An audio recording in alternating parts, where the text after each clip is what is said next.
Welcome in, folks. Welcome to the Roses Red podcast.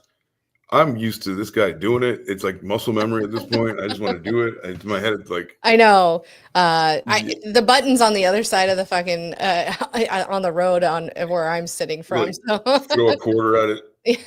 Hopefully, But welcome in, folks. Our last installment of our Killer Kinks and Cocktails this week, in honor of Masturbation Month of May. We are doing, as it says in our title, the Diddy files, Sextortion and Scandal. Things are. You and Rose actually did a story, or you did a show about Diddy. I was unfortunately not able to be at that one, and with the trial going on, I thought, we were 13 days into the trial so far.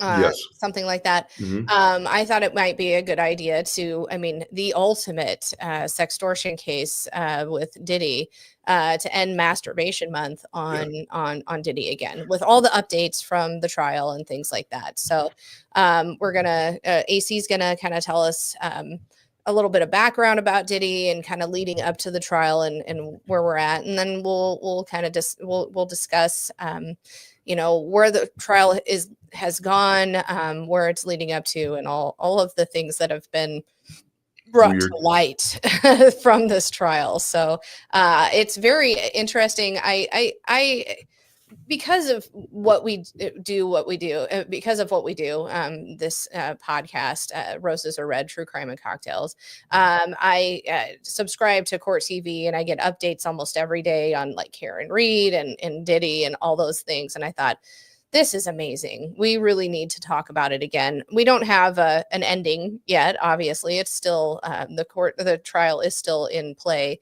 but I figured it would be a great way to update on this trial. And again, Masturbation Month. How great is it to talk about freak offs? Friday freak off. Friday freak offs. It's called the Friday freak off or lube them up Fridays. Make it slick. Right. And, have your baby oil ready. Exactly. Your GHB and baby oil ready. Yes. Ecstasy. Whatever it takes. Sometimes it's a 4-day party. Some of those guys have. It's not just like a day. It's it's like whenever it stops. It's like whenever this is over. People got paid a lot of money to be in them. Sure did. Yeah. Let's do that. Okay. Put that on, just in the corner there. So we put the chat bot up there. You can see us, but feel free to leave a comment live and let us know what you're thinking. If you know Diddy, if you've been to a freak off, if you freaked yourself off, if you know what baby oil is, if you ever bought it errantly, let us know. What is your connection to baby oil? So what I'm going to do is, right before we do that, I'm going to refresh this page. I'll be right back. Okay. Be right back. All right, AC will be right back. Also, it's been a great week. Last week was like a marathon week for podcasts for me, at least. You're here. We want to start dancing. Dancing for nickels. Right. No, seriously, last week was a marathon week for podcasts. We did How Was Your Day on Dave's birthday. We had the Roses Are Red podcast that we did the OnlyFans murders on, which was a blast. We had Kaylee on here. It was just so much fun. And then Dave and I did a live from the campground podcast, which was chaotic, but honestly those shows are not the best to watch online, but they are more so for the crowd we have in front of us, but we are still going to put them online. Honestly, I'm very happy with all the interaction that we had, but it was definitely very chaotic, but it was fun. I just suggest that we so next time when I'm not always available, but I was dying to do it. I just want to get your attention. If I would have taken the comments and I would have put them up on stage, and I would have done it for you guys. That way, that would have been helpful. You guys do. I know. Wanted you so badly, but how do you say that in the middle of the show? And sometimes I felt like I was having to mom the group, and I didn't mean to. I wanted them all to have a good time, which I feel like they did. It was just, let's be real. Anytime you have a group setting like that, where we had finished a poker run and everybody was drinking, Yeah. things get a little chaotic. And honestly, we had a good time. But so And Misty was OG Misty is the best. that's one of the people that really I took it. One of my takeaways was Misty. Somebody had want to know. You know? Oh, absolutely. You love her. She's like one of my favorite people. I remember what I put up a comment, and she said something like Oh, your like, voice and shit. how are we going to do that? And I was like, there's several ways we can do it. You know? No, it was great. I loved that Laura came up. She was so sweet. A stiff dick has no conscience. That is our takeaway. I was like, no way. She did it. She came back. She was like, okay. Hold on, I have no conscience.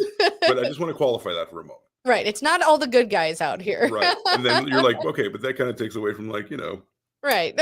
who's the arbiter of good guys, right? Right, exactly. No, but it was lovely, and honestly, I thanked her profusely. Has no conscience. Has no conscience. It does need to be on a shirt. I feel like this. Yeah. And then it's got to be a guy named like Richard Nixon on it. Yes. Or like absolutely Dick Van Dyke. Which, have you thought about that guy's name? Yeah. As you said it, I'm like, fuck.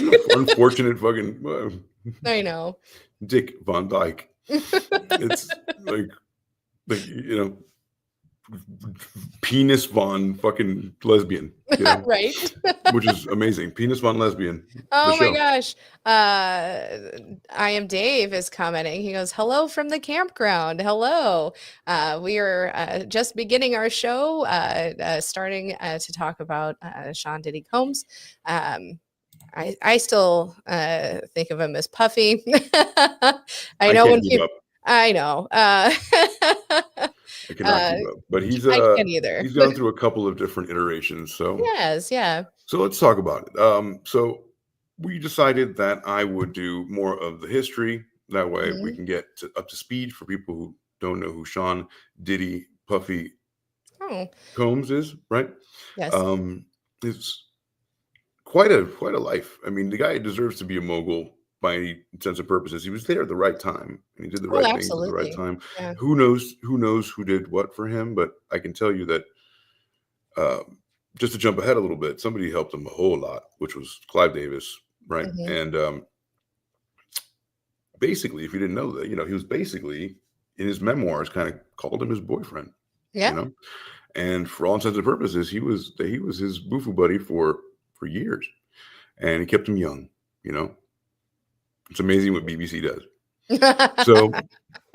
So Sean Diddy Combs, right, didn't land fully formed into the gold chain clad mogul that he is today, right? He was born Sean John Combs on November 4th, 1969 in Harlem, New York.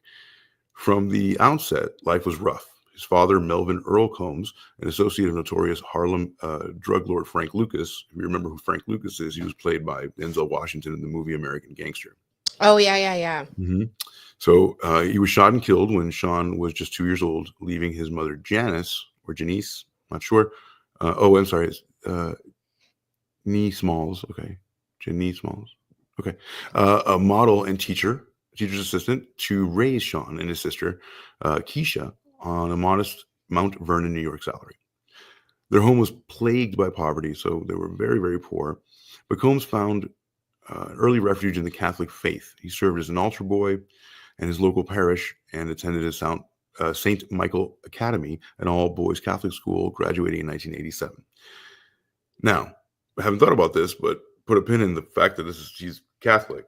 Right? You put the Catholic thing, just saying, right? Where there's smoke, it was here where he earned the nickname Puff for huffing or puffing whenever he got angry. Something that he would, I thought it was paint or glue. No, but he wasn't huffing glue. Yeah, he wasn't huffing glue. He's like, oh, I'm so fucking mad. I'll huff and I'll puff and I'll blow your house down in Harlem. Yeah. So So basically, after high school, Combs enrolled in Howard University as a business major, and he left in 1989 after his second year, drawn toward the promise of music business rather than textbooks. In 1990, Combs served as an intern in Uptown Records under the founder Andre Harrell. As a talent director, he helped shepherd acts like Jodeci. We all know Jodeci. Mary J. Blige, right? Jodeci. That cover of Lately by Stevie Wonder. God damn, in the Lately so if you ever lost a love, you know, right? Everybody's been cheating. It's on everybody's breakup track. Lately, you've been wearing lots of perfume. Right. So he enrolled. He's an intern there, right? And then he got Mary J. Blige. We're talking about. He got a reputation for throwing some parties also that attracted a lot of thousands of people to the Uptown's offices. Through his relentless work and ethic and his prowess, he met Christopher Notorious B.I.G. Wallace, who is one of the two best rappers of all time, because it's Biggie. I love Biggie. Biggie Ghost. Biggie Ghostface. That's it. Sorry, Tupac guys. He's not up there for me. I like Tupac as well. Not as much as I'm super East Coast. I just like the beats better. I like the. Oh, I'm kind of West Coast. You like the pee doo dee doo dee doo instead of the Isley Brothers. I really like them both, but I mean, I'm a very much like Snoop and all the ladies in the place with style and grace. Fucking Biggie though. Bushes in your douches. Biggie though. You see him in his one of his last episodes, his before he died. He was like, he did an interview on MTV, and he was like on the couch, he was so fat. Yeah, was so fat.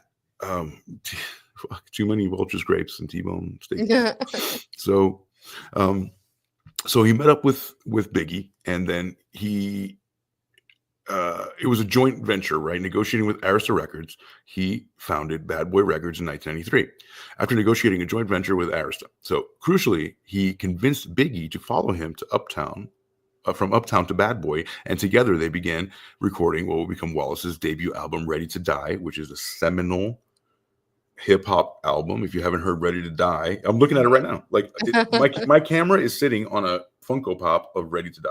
Nice. It's my favorite. Who the fuck is this paging me at 5:46 in the morning, crack of dawn, and now I'm yawning. The good old days. Goddamn, wipe the cold out my eyes. So SamIAm Dave said, which coast was Run DMC? East Coast. Yes. And then Richie Ruggs says, long time no freak. Long time no freak. Long time no GHB certified. Right. Thanks for commenting. Yeah. So Bad Boys Records' early roster was a testament to Combs' keen ear and unshakable hustle. Alongside B.I.G., he signed people like Craig Mack, 1000 Degrees. You'll be on your knees and you'll be burning back and bleed. And then he became Bad Boy's first smash hit was Mary J. Blige through his career. That got his career really underway. And then Faith Evans, whom Combs would marry in 1994. R&B groups like 112 and then Total, and then rap acts like Mace and the Lox under Combs' direction. I'm coming. Boom, boom, boom, boom. Come on, Mace was amazing on that. And then he became a preacher. Under Combs' direction, his in-house production team, the Hitmen, they crafted the definitive East Coast hip-hop and R&B sound of the era, working with artists like TLC, Mariah Carey, Aretha Franklin. Combs' flamboyant style, oversized jerseys, crisp fitted suits, and his swagger that suggested already he owned the world. So he clashed with a lot of people. He wasn't like a popular dude. He clashed with a lot of people because he was very flamboyant and in your face. Oh, yeah. So there then formed the East Coast West Coast rivalry. So Death Row affiliates. Yo, we stranded on death row. So duck when I swing my shit. Fucking that's the Chronic, and that's what you're talking about, right? Absolutely. So, I mean, I can't discount it. I mean, phenomenal. I can sing you that song too, but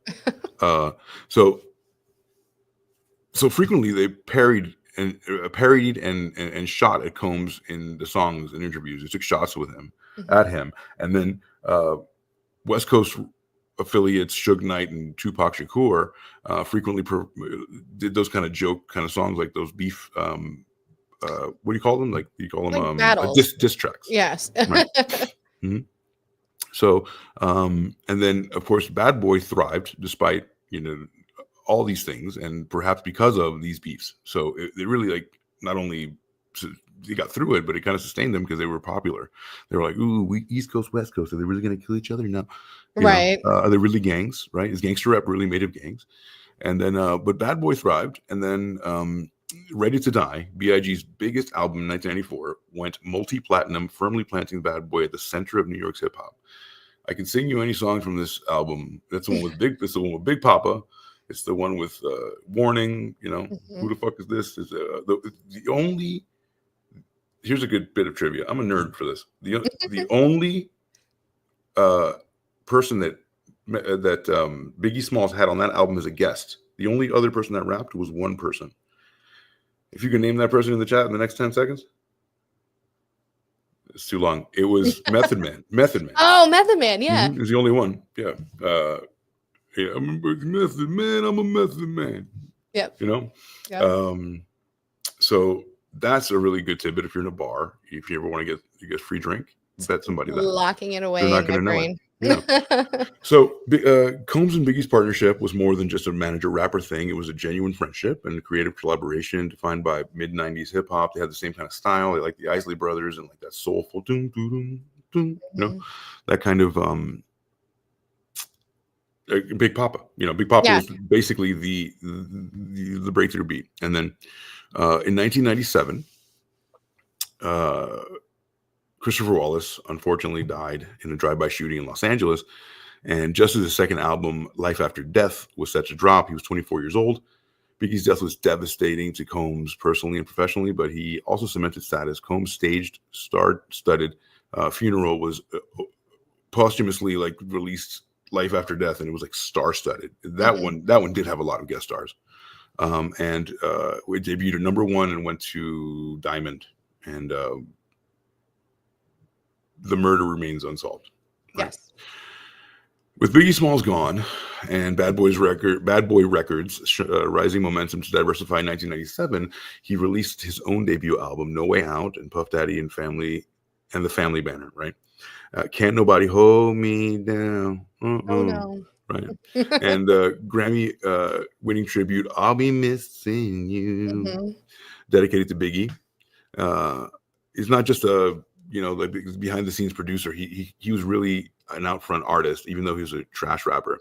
In 1998, he launched Sean John Clothing, a menswear company that would win awards. And meanwhile, he produced Mary J. Blige's album and continued to develop people like Faith Evans, Total 112. He scored nationwide hits like G Unit's I'll Be Missing You, and then which interpolated the Police's Every Breath You Take. By the late 90s, Combs Studios, once a modest uptown office, had become a kind of like a mini empire. And just through lavish parties, and it was a revolving door of A-list celebrities, and the brand that really took him there was Def Jam. Yeah. And so parallel to building his label, Combs mentioned Usher. Usher? Right? He was like, hey, this kid Usher, right? But because you're such a good kisser. I got lipstick on my neck. Oh, baby. I am a huge fan of Usher. Yeah. Not gonna lie. It's great. Yeah. Especially back in the day. Like when we graduated high school, that 96, 97, 98. 97. Yeah, I graduated in 98. So yeah, but that was like the song. His songs were the song of the summer. You know what I mean? Yeah. Well, at least you're in the Midwest. You probably got them before we did, especially back then. 1997. I'm trying to think what was a popular song in 1997. I was really super into. I think it was like Mobb Deep, right? Like Queensbridge Murders and Nas came out. I think around that time with SamIAm, if I'm not mistaken, whatever. So it was a good time. It was a really good time. I was really into rock too. Yeah. So at that time, when Usher hit the scene, okay, Usher was a great talent. He was compared to Michael Jackson. He was like really outstanding dancer as well as a singer, and he could do them both at the same time, which is really rare, and just an all-around entertainer. And then when his debut album came out in 1994, ensuring that the young singer's vocals were paired with slick radio-friendly production, Usher's second album, My Way, in 1997, right? What you're talking about.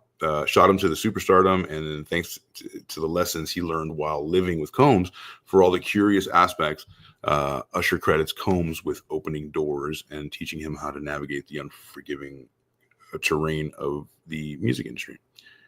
And then by the 2000s, Combs' ear for talent had got him pop's success story, which was Justin Bieber. Mm-hmm. While Scooter Braun is often credited with discovering Bieber's YouTube channel in 2008, Combs quickly befriended the 15-year-old and publicly promoted him, leveraging his bad boy platform to lampoon the kid's hits. So in 2009, Bieber posted a video called Justin Bieber's 48 Hours with Diddy. And that's rough. We could possibly bring it up and show it in a moment, but if people haven't seen that, it's disturbing because he looks like he is like they're dating. Right. It looks like they're like, hey, like it's a kid genuinely excited about getting his music career off the ground. He's a child. And then Diddy saying like the most innuendo, like sexually charged. He was grooming him. It was horrible. It was horrible. So he was 15 years old when he promoted him. And then when that video came out, and they rib each other, and Combs showcases a clip of Bieber's studio and performance footage. So Combs and Usher, who already signed Bieber to LaFace, right, helped navigate the teenager's viral sensation to the mainstream, and introducing him to executives, producers, and kind of showing him the ropes, going through the hoops. And then several years later, Combs and Bieber made multi-public appearances together, with Combs championing Bieber as a global superstar. So he was really just like parading him around. He was a global phenomenon. The Bieber, right? Right. The Bieber is the douchebag haircut. Oh, God. Right. The douche. The douche. So his relationship cooled with Bieber's career exploding, and under Island Records, those early endorsements from Combs helped legitimize Bieber within hip-hop. So throughout the 2000s and the 2010s, Combs expanded Bad Boy Records, and they're in television, the reality TV shows, Making the Band 2002, which had acts like Danity Kane and Day 26. He launched television network Revolt in 2013, cemented a lucrative partnership with ambassador with Ciroc vodka, which we know now is Ciroc is Sean, not only Puffy, but Jay-Z, right? Ciroc, I'm not going to say the word, but Ciroc. Yeah, big word. Exactly. And in 2008, he took home a Hollywood Star Hall of Fame, a Walk of Fame star. So he was the first male rapper to earn that honor. And by 2017, Forbes ranked him the highest paid hip hop artist with an estimated earnings of $130 million for the year. And in 2022, he joined Jay-Z in the Billionaire Club, thanks in part to the Sean John brand, Ciroc, Revolt, and continued music ventures. Wow. Yeah, almost done. So we're almost at the part where right. I mean, he's having freak offs at this point. Well, he is. I mean, but this is kind of the background of who he is, and then we will talk about why we were talking about him. Right. So yet as Combs' star continued to rise, the cracks of his empire kind of started to show around April 1999, and this is a weird incident, man. Now is when you start putting things together, and you start realizing this guy's not a good guy, because hold on. In 1999, he was charged with assault for allegedly attacking Interscope's Steve Stout over an unedited "Hate Me Now, You Can Hate Me Now, But It Won't Stop Now" video featuring Nas, a case that resulted in a plea deal and community service in 2015. Combs was arrested in Los Angeles after an altercation with a UCLA basketball coach. Although prosecutors declined to talk about the file of felony, they were very curious about his infamous parties and rumors of, sex and explicit recordings, and rumors grew louder in 2023. And an R&B artist called Cassie Ventura sued Combs, alleging that she received sexual abuse from him. Within months, over 120 claimants, including some who were minors, and were alleging incidents and occurrences of all this type of nature. This nature. It's horrendous. And they all filed civil lawsuits. Combs facilitated or participated in graping, if you like grape soda, right? Mm-hmm. Also, flex trafficking, Yeah. right? That's a good one. And flex, show me your biceps. So yeah, flex trafficking, and Yeah. then psychological abuse from 1991 to 2009. In March of 2024, federal agents raided several of Combs' properties under a Homeland Security search, which is crazy. I remember seeing that live, Yeah. seizing electronic devices and documents related to the investigations. Now, we're getting closer to handing it off to you. No, you're So good. on September 16th, 2024, Combs was arrested in New York and charged with racketeering, which is, if you remember, New York invented racketeering, right? Mm-hmm. It's a mafia thing. And then Rudy Giuliani in the 2000s, he was mayor of New York. He really brought RICO charges to the forefront. Yeah. And also in the 90s, when he was a lawyer, before he was a mayor, he brought RICO, and he took a lot of mafia people down. Oh, absolutely. Yeah. Mm-hmm. So RICO is his cup of tea, right? Right. And this is big time stuff. So he's charged with racketeering and sex trafficking, and part of a sweeping federal indictment alleging that a multi-decade criminal enterprise, which is funny because we have the people that are trafficking, but we don't have the end. We don't have the end point. Who are the people receiving the people? We'll never know that, because you might know them. So yeah. Absolutely. Mm-hmm. You might. Right. You might know that. So he pleaded not guilty, and he's been denied bail multiple times. Yeah. Right. And now on May 5th, 2025, in Manhattan's federal court before Judge Arun Sabramian, prosecutors allege that Combs exploited women, recruiting them from social media, transporting them across state lines, which is trafficking, and forcing them to prostitute themselves and make the brand look powerful. So this is an old trick, right? You bring girls, you promoters and stuff, you pass out, hey, girls drink free, guys. You want to get more girls in there. You want to make it a rap video. I get it. This is like on steroids, though. This is like bring them from Louisiana. Yes. Right. So he recruiting them from social media and then transporting them across straight lines, and then prostituting themselves, and then they were making the brand look powerful by shaking their butts. Combs' defense was denied. I'm sorry, Combs' defense denied everything, wrongdoing, the whole thing. He was disputing nearly every single allegation and characterizing it as a case of a series of false and opportunistic claims. So he was thinking, the way we got to go is that people are just taking advantage of the power. Yeah. Right. This happens every day. This is, I mean, don't even worry about it. If you're in the music industry, this is what's happening. Right. Don't even worry about it. Ants in your eyes, Johnson. Exactly. So, real quick, keep talking. I will be right back. Okay. I have to deal with the dogs. Just make sure to mute it so we don't hear your pee. Yep. Kidding. So, he pleaded not guilty, and at exploiting women, recruiting women from social media, bringing them across state lines, which is literally trafficking, and then making the brand look powerful. The indictments also detail accusations of violence, coercion, and psychological manipulation. Combs' defense has denied all wrongdoing, and they are like, hell no. Today, Sean Puffy Combs is in the Metropolitan Detention Center. You might know that place because it held Jeffrey Epstein. And Jeffrey Epstein, I can't say that on YouTube. Right. I don't know a euphemism for that. So, you know what I'm talking about now. The guy who took his own life in the Brooklyn Correctional Center. And so from a poverty-stricken Mount Vernon to the architect of basically the entire wing of the East Coast hip hop and R&B empire, he stayed in the same area, but he absolutely wrecked it. Like, he was in the right place at the right time. He also had a couple things, like off the top of my head, in 1999, he also took a gun into a club, and he was dating Jennifer Lopez at the time, and he gave the gun to Jennifer Lopez. Right? I remember that, actually. And then the bouncer came, and then Jennifer Lopez gave it to this rapper named Shine. It was an altercation, and Shine took it. It was a rapper.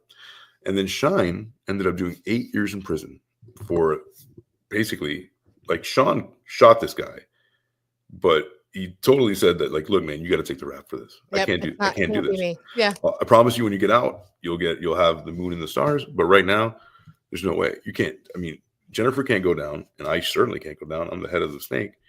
So sorry, Shine. Too bad. Thanks for taking one for the team. Is that the guy who like ashes dust to dust? The guy who like tried to sound like Biggie? I think so. Yeah. Yep. Yep. And then so he did that. That's not on here, but he set people up, and so many people are not happy with this guy. So to end up, a kid that came from Mount Vernon went full circle, came back, and he's now in jail in Brooklyn. He sure is. Yeah. So the Combs saga is a testament to both the heights of entrepreneurial ambition and the perils of unchecked power. Whether he be remembered as the visionary mogul or a fallen titan, we are still on pins and needles to find out. The trial is going wacky as fuck, right? And the trial, Cassie, right? And there's also the videotape of Cassie getting beat the fuck up in the elevator. Trying to escape a freak off. Really shot. Yeah, he's like, I'm tired of freaking. And she's like, I'm over it. Please stop freaking me. I don't want to anymore. It hurts, and I'm tender. No, for real. I mean, yeah. So, I mean, this trial, I mean, it's just been so nutty. What's crazy to me is, before we kind of get into it, a lot of the times, Sean has had his children in the courtroom, his mother, or, his kids are in there. Even when, sensitive things are being talked about, he's like, no, it's fine. They can stay. I don't want them to leave. You know what I mean? You want your kids to be in there hearing about your freak offs. I'm sure with your sons, you're like, oh yeah, this is how we do shit. But it's just, this is how we do it. Right. It's crazy to me that you would want your children in here hearing the things that you've done, because he's not really denying, a lot of it. He's just saying this was just all consensual and we're good. Everybody wanted to do it. I just facilitated, right? Right. I know. Yeah. I just bought the baby oil. I didn't put it on the dicks. Right. Right. I just bought the GHB. I didn't make everyone day rape. Right. I didn't expect everybody to follow along, whatever. So, I mean, this is the things that have come up during this trial so far, and we're only 13 days into it, is just mind-boggling to me. The kids is what I heard the most about. Yeah, I mean, that is kind of what, to me, is just like, are you fucking kidding me? I wouldn't want them there, So, the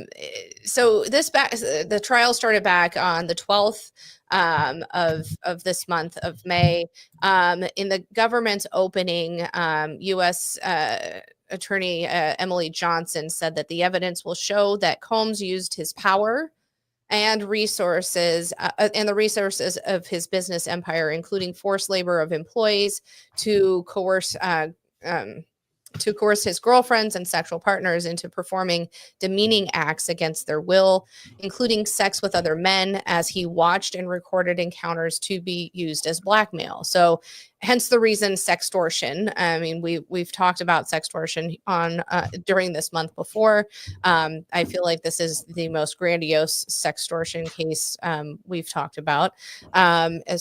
Granted, the other ones were very prolific. This is the most high profile. She also outlined. Well, Jeffrey Epstein, yeah, like so. Right. Oh, I said it again. You can't say it. You can't say that word. But you're not allowed to. No. So Jeffy, Jeffy would be the highest profile just because Prince Andrew. Right. But that's connected. This is connected. So it's all fucking connected. there's a woman named Whitney Webb. Whitney Webb is an investigative reporter, and she has gone and connected all the dots. She hasn't been wrong about anything. Right. She delivers stuff about the WEF, Elon Musk, oligarchs, like what they're really trying to do, AI, all this kind of stuff. And one of them is connecting the dots with Jeffrey Epstein and Sean Puffy Combs. Oh, we didn't talk about Clive Davis. Oh yeah, go ahead. But let me find that, and then I just want to catch everybody up because that was a huge part of it. he's a homosexual, guys. Mm-hmm. Like, at least bi, curious. Right. Absolutely. And nothing wrong with that. But No. when you When you're a rapper, well, again, nothing wrong with that. But yeah, with but when everything you're that he's done since, with all of everything that's been is alleged that he's done with the sex trafficking and the freak offs and all the things. Now, where did it start? How did what I mean? Was this just the beginning? Is he trying? I don't know. It's all about power to me in well, all yeah, of this, certainly, yeah. which So most sex crimes are. right, but you have to agree that it's in that there's certain niches in industry that Right. it doesn't behoove you to be gay. No, agreed. It doesn't sell. Like, the people buying it are not. That's not the demographic normally. Right. So it doesn't. From a marketing standpoint, it doesn't make sense. Right. So so Clive Davis is. Let's see. So he was the head of. I don't want to get it wrong. Come on, you're gonna say everything but that. Found one that says his husband, Clive Davis's boyfriend, his husband, wife, his children. He's got everything. He's got everything. So Clive Davis was the head of, and he's been forever. He's old as shit. He's been around forever. Right. He definitely had a boyfriend named Mitchell. Mm-hmm. I'm sorry, how his relationship with Mitchell, one of his 3 boys, significantly impacted the fact that he's bisexual. Oh, Columbia. Yeah, they were able to resolve their disputes after a very trying year. But the Katie Couric show, despite having a sexual encounter in the 1970s, in 1985, following the dissolution of his second marriage, he assured Katie Couric it didn't affect either marriage. So he always said, like, hey, me liking guys doesn't affect my heterosexual marriage. Right. Why would it? It never has. Right. Right. What do you They're think? They're fine with it. That's right. They're fine. I mean, she has to be fine with it. I'm Clive Davis. Yes, and he was Columbia Records. Columbia Records. Thank you so much. Right, and then RCA and Sony, in the 2000s. So. Let's take a quick look at this. It's just a minute long. Sure. And we're gonna go here. Bear with me, guys. Take your time. Take your time. You know what Han Solo's for? The D. Yeah, Dave's making some jokes. Oh, I know it. I see it. Yeah. Clive Davis's boyfriend. Here we go. There we go. Everybody see that? Mm-hmm. Clive Davis has been your boyfriend for many, many years. Clive Davis is the reason why you have been able to be a gatekeeper, in this music industry. Everybody know that Clive Davis is homosexual. He has a boyfriend with the rainbow community. This is not a conspiracy theory. No. He's a homosexual. So let's confirm that. The P. Diddy thing is not confirmed and denied yet. We know for a fact Clive Davis is. And you have been his boyfriend for quite some time, so this is why you was able to, hold these keys, so to speak, to these gates. It's going to be a whole lot of record executives, man, going down because of this. A lot of people are already going down. Davis, brother, you're done. Done. Sorry. They call that vicarious liability. Vicarious liability is when they say that shit rolls downhill. Well, vicarious liability is shit goes uphill. That means the person at the top is responsible for everything at the bottom, even if they don't know them. So Clive Davis, brother, you done. And a whole lot of other. You done, bruh. Done. You done, bruh. So we're gonna share this one now, and then we're gonna look here. So who was he to Sean Diddy Combs? So the rabbit hole of what Sean Diddy Combs allegedly did and did it with seems to be endless. And although nothing is certain at this point, because all we have are allegations, it seems like Diddy was involved with at least nefarious adjacent activities with large numbers of powerful people. There's several pictures like this that depict that, and then so many of his people, of his bodyguards, saying that guy was gay, bro. I walked in on him literally having butt sex, Mm-hmm. which is also a voyeur. Nothing wrong with that. Yeah, he liked to watch. Cool. I don't think. Yeah, sure. In and of themselves, nothing wrong. But when you use your authority to make people do things so you can have your get your rocks off, maybe that's a problem. When you add a power dynamic, that changes the entire thing. Oh, it sure fucking does. Mm-hmm. So one of these powerful people that he hung out with potentially was entertainment mogul, as we talked about, Clive Davis, and he's a mentor to many music stars. And rumor has it that Clive and Diddy's relationship was more than just a mentor protege kind of a situation. It was more like a butt sex situation. Making it big in the music industry is almost nearly impossible to do. And success stories we hear are dwarfed by the almost was and might have been. And yet Diddy exploded onto the scene in the 90s and took the industry by storm and never failed. And really, he just became a titan in industry, which is kind of rare. And then Clive has admitted in the past to sleeping with men in the industry. And new revelations suggest that Diddy may have had sexual relations with him with at least several powerful men. So is there something to the rumor that Clive Davis and Diddy had that sexual business relationship or sexual? I don't know. Suge Knight. I like that. Sexual business relationship. Well, Suge Knight was just on with Chris. Suge Knight alleges that it happened. Chris Cuomo? Yeah, he was on Chris Cuomo's show on News Nation just the other day. And so he's saying like, yo, a couple of bombshells, like, yo, he's definitely doing this. And here he is. Yeah. So Suge Knight remembers him walking in to executive Jimmy Levine's office at Westwood Interscope, hearing something that he thinks shouldn't have. In March episode of his podcast, Collect Call with Suge Knight. By the way, he's in jail right now. And doing a fucking talk. Homeboy has he has the calling card. He's able to call Chris Cuomo. He's talking about Pierce Moore. He's got a podcast. How the fuck do you have a podcast in jail? So I hope if I go to jail, I can keep my podcast. Right. And so in March, he kind of recalls that moment. So let's see if we can do this real quick. I'm Dave Mays, and this is Collect Call with Suge Knight. What you're about to hear are conversations, raw and uncut, with the legendary founder of Death Row Records. He's currently serving a 28-year sentence in California State Prison. His honesty, vulnerability, and current state of mind will all be heard. And say, well, if a person needs something, and even she didn't know him, she said that might be Jesus. Testing your faith. He knows who killed Tupac as well. So did Hammer over me? He did. Here we go. Have respect for him then, have respect for him now. George Jackson pretty much begged me. Let me mute here. Knock on the door, get somebody that Jimmy know Mr. Knight that walk right in. He do the thing. So that's Jimmy Levine, right? So this is so that makes sense because these are the guys that that's a crazy thing for Death Row Records to look like. It's these two guys, But that's the other half of it is the money guys. You need money guys as well. I know.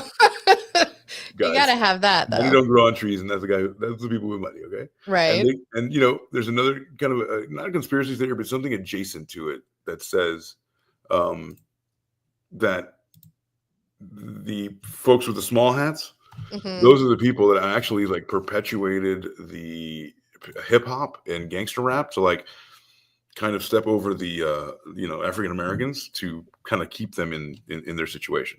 Right, right, yeah. So there's a whole thing about that. If you want to go down that rabbit hole, we're not talking about conspiracy theories that much.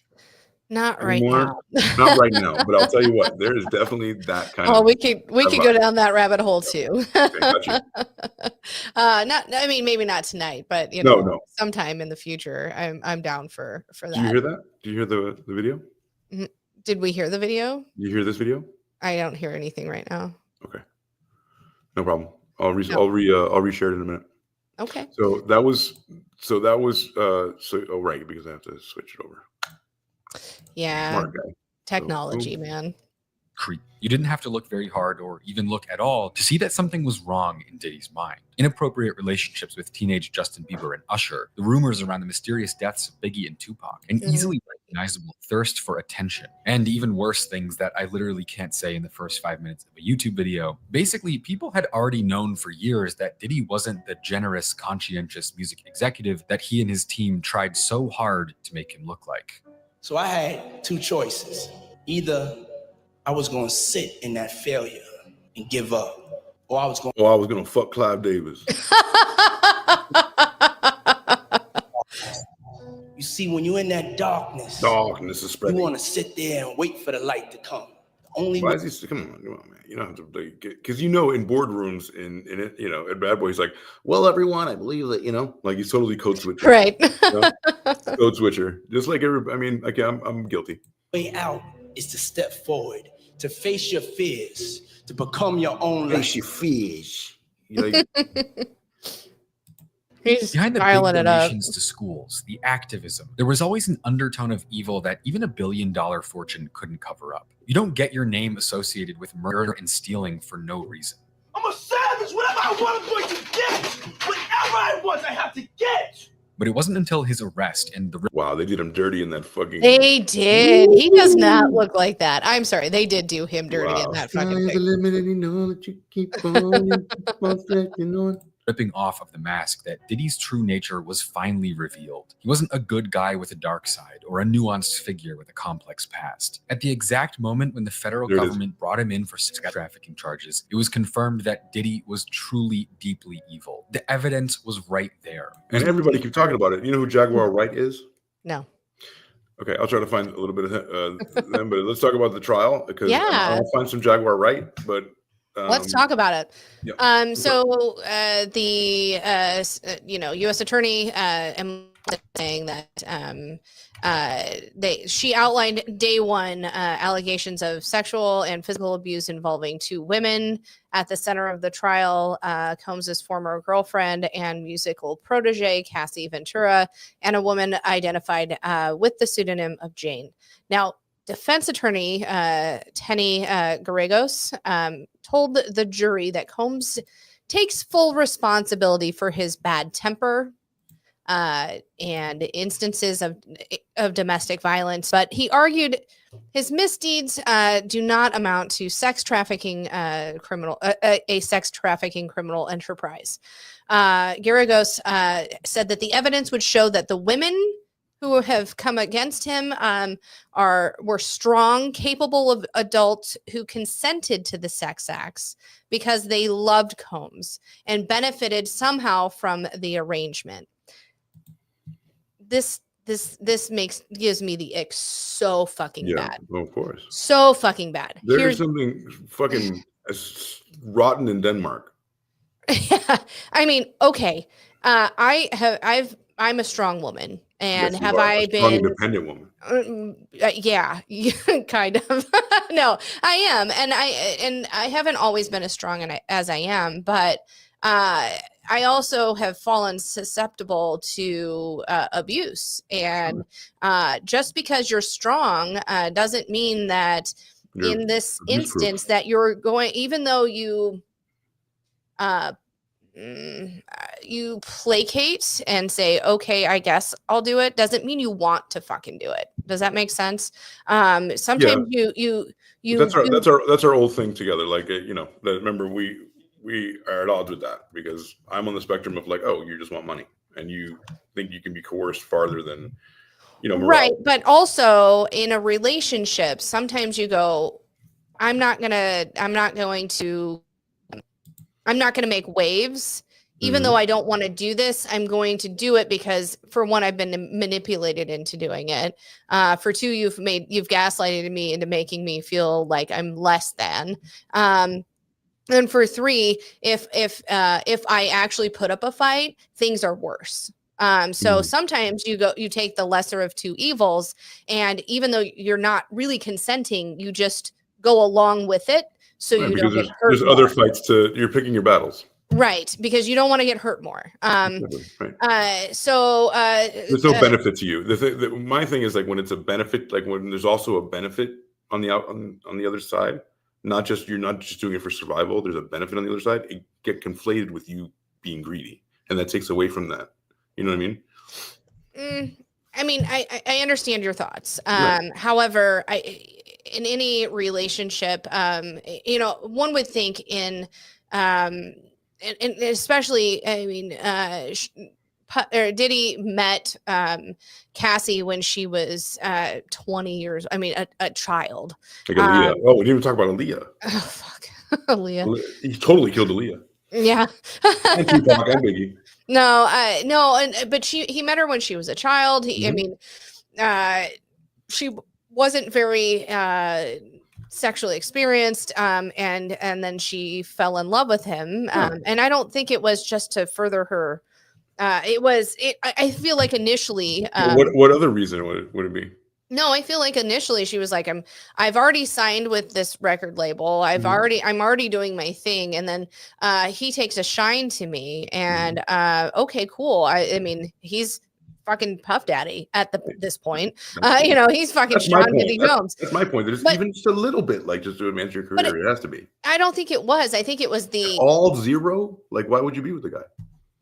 He's like, of all people, why him? It just happens to be the guy you need to be with to advance your career. You know? No. I don't think it's that. I think it was he's 17 years older than her. Okay. So exactly. I've been my ex-husband is 16 years older than me, 15 and a half. I get it. It's just and had nothing to do with advancing my career. But at that moment, he wasn't the guy who could advance your career. Like, this guy is the guy. Yet she still fell for it. It wasn't. I mean. It wasn't the fact that he could advance her career. He was like, it was your opinion. In my opinion, but the way she talks, and we'll kind of go into it. She was young. He was already, it was like the cool guy in school, like the fucking quarterback of the fucking football team. And oh my God, he likes me. I don't think it was even that. It was more her going, oh shit. This guy likes me too. A singer is dating Sean Combs, and you don't think even 1% is. I'm not saying not 1%, but I don't think the majority of it. Okay, thank you. I just wanted 1%. That's all. I'll give you 1%. Okay. But I don't think the majority of it was that. Yeah. I mean, she even says at one point, Dave goes, we can all tell you're smoking. At any rate, I think initially it was like, oh my gosh, this guy's so cool. He's showing me attention. I really like him. He's taking me to parties. He's freaking off. He didn't do that right. He didn't do that right away. I mean, and most abusers don't. They don't start with their freakiest shit. They start little, but normal parties. So he did. The defense did urge the jury to assess the motives and credibility of the witnesses, many whom have sued Combs for millions of dollars. How many millions of reasons does the witnesses or does this witness who is swearing to tell the truth and nothing but the truth have to lie is what they're saying. Exactly. I mean, and it's a decent defense. I mean, if I was a defense lawyer, that's where I would go to. He also said that Combs' fights with Cassie were motivated by jealousy and drugs, and that Cassie broke up with Combs in 2018 after Kim Porter's funeral after she realized he would never marry her. Kim Porter was also killed. Like, that was so weird. Like, so many different things have happened. Aaliyah, Kim Porter, all the Biggie, things. Tupac, all these people died around him. Right. It's fucking weird. Yes, it is fucking weird. Day one of the trial, the jury did see clips of the infamous hotel video in the form of security footage from the hotel. The security guy working at the hotel testified about responding to a report of a woman in distress, witnessing Combs tell Cassie, "You're not going to leave." Israel Flores told Combs, if she wants to leave, she's going to leave. Right. Then Combs offered him a stack of money. He said, "Don't tell nobody." Just like Shine. Right. Flores said he refused the cash and told Combs, "I don't want your money. Just go back to your room." Day one, jurors also heard from Daniel Phillip, who he said was a professional stripper who was paid to have sex with Cassie while Combs watched and gave instructions. That tracks. Yes, he was a cuck. Yeah, he told jurors that Combs was coy about his identity when they first met in 2012, and that at the Manhattan Hotel, which I believe was Trump Tower, from what I remember. And then in this encounter, Combs wore a ball cap obscuring his face with a bandana, and claimed to be in the importing and exporting industry. Yeah, everybody's I'm in construction. Yes. Philip also testified that he once saw Combs drag her by her hair as she screamed. So that was day one of fucking trial. Right. That was like insane. Like, okay. Day fucking one, right? Absolutely. You know, day two, Cassie gets up on the stand. She's noticeably pregnant. At the time, I believe she's actually had the baby now. She's pregnant. Really? Yes. Under duress. Her husband, Alex Fine. Before she took the stand, the judge ruled that her husband, Alex Fine, could be in the courtroom for most, but not all of her testimony. The reason for that is the defense had requested that the judge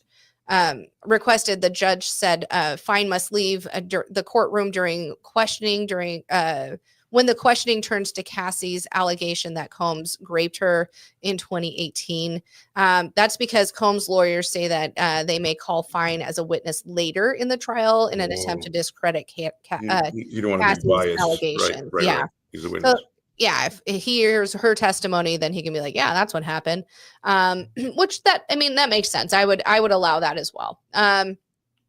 But they started questioning her. She testified that her relationship with Combs ran the gamut from good times to arguments and physical altercations.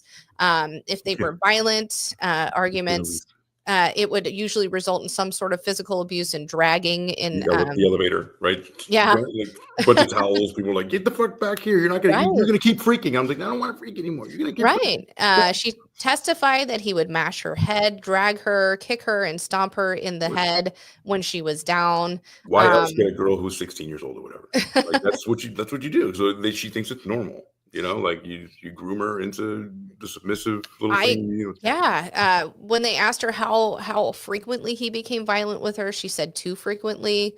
They then asked her second day when she's on the stand about the freak offs, and she said she was barely 22 when Combs first asked her to do them. She said she was confused, nervous, but she loved him very much. The freak offs were highly orchestrated sex parties, which and this is her quotes here, which she said stem from Combs's interest in voyeurism. They would cuckolding. Yeah, they would entail hiring an escort and setting up this experience so that she could perform for him. Yeah. They asked how she felt when he first proposed engaging in a freak off, and she said she remembered her stomach falling to her butt, and she was just wow, I've felt that before. Right, just their nervousness and confusion in the moment. She said that she didn't feel like she could say no to him. She didn't know what no could be or what no could turn into, meaning he could be violent, which is what I take away from that. Which she said she learned could include violence and blackmail threats. Of course. When you're at that level, you can literally do anything you want. Like the cops don't do nothing. Like everyone's bought off. You can't rely on normal avenues to like tell on people. Right, you can't. She says he controlled a lot of her life, whether it was her career, the way she dressed, everything. She just said everything. She goes, I just didn't have much to say in that time. There were quotes of her saying, if he didn't like the look on her face, next thing you know, he'd be hitting her. Which is crazy because she's in the limelight. Like you gotta hit him in the torso so the bruises don't show. Well, I mean, the show must go on. A good abuser would do that. Or like a bar of soap a seasoned one. When you finish your thought, this man is going to explain to you how Sean Diddy Combs is gay. But please finish your thought. No, I was just gonna kind of go off of what she had said. She said she had met him in early 2006. She said her interactions with him.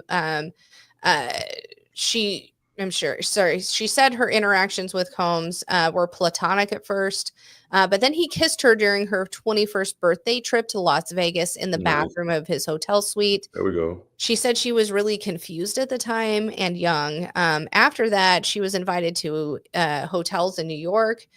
They talked about music projects and albums. Right. He introduced her to the idea of oral sex. And then because and then she said she was Wait, sexually how old is she? At this she point? was 21. And she introduced her to oral sex at 21. Yeah, I mean, not everyone is, does everything all at once. My God. 21 is a little old to be introduced to the concept. Well, I mean, maybe she was just, kind of inexperienced, and she says in her own her way she was inexperienced when she met him. She said she was sexually inexperienced when they first got together. They and eventually had sex when on a boat trip to Miami. Nice. She said she had wine in the afternoon, and then he introduced her to ecstasy for the first time. Woo, my favorite. So, I mean, after that, she felt closer to him and started spending more time with him. Literally. And thought that at the time that they were monogamous. In hindsight, she says that she knows that wasn't the case. When asked why, she responded, "Sean Combs had many girlfriends and many boyfriends." Right. And she just goes on, talking about how she was super young.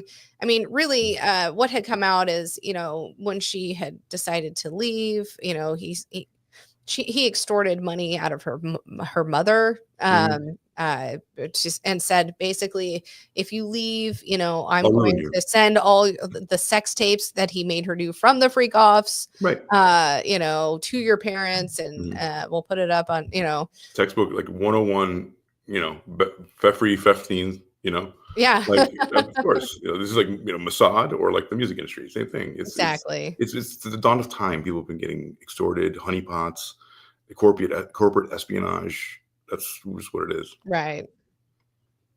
It's just insane. It is. And again, when they said they were strong women, maybe they were. And most women, a lot of women who get abused, it's not that they're weak.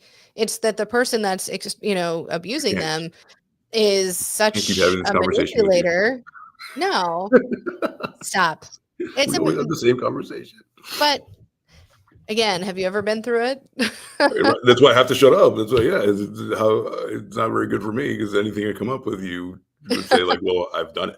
So like, it's hard to, you know what I mean? It's hard to combat that. It is. But there is another side. There has to be. There's always another side. Right. Doesn't mean it's the right side. No. It doesn't mean any, like 1% of it happened. I just want 1%. I just want you to see that it could be 1%. That's it. Sure. 1%. I'll give you that. Yeah. That's all I need. So you're saying there's a chance. So you're saying I've got a chance.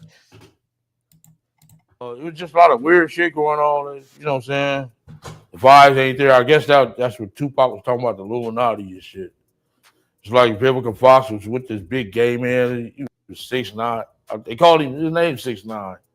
He had the red hair with a big old booty and shit. No, he was gay and I'm over. What the fuck is going on here? It's just a lot of weird shit, dude. You know what I'm saying?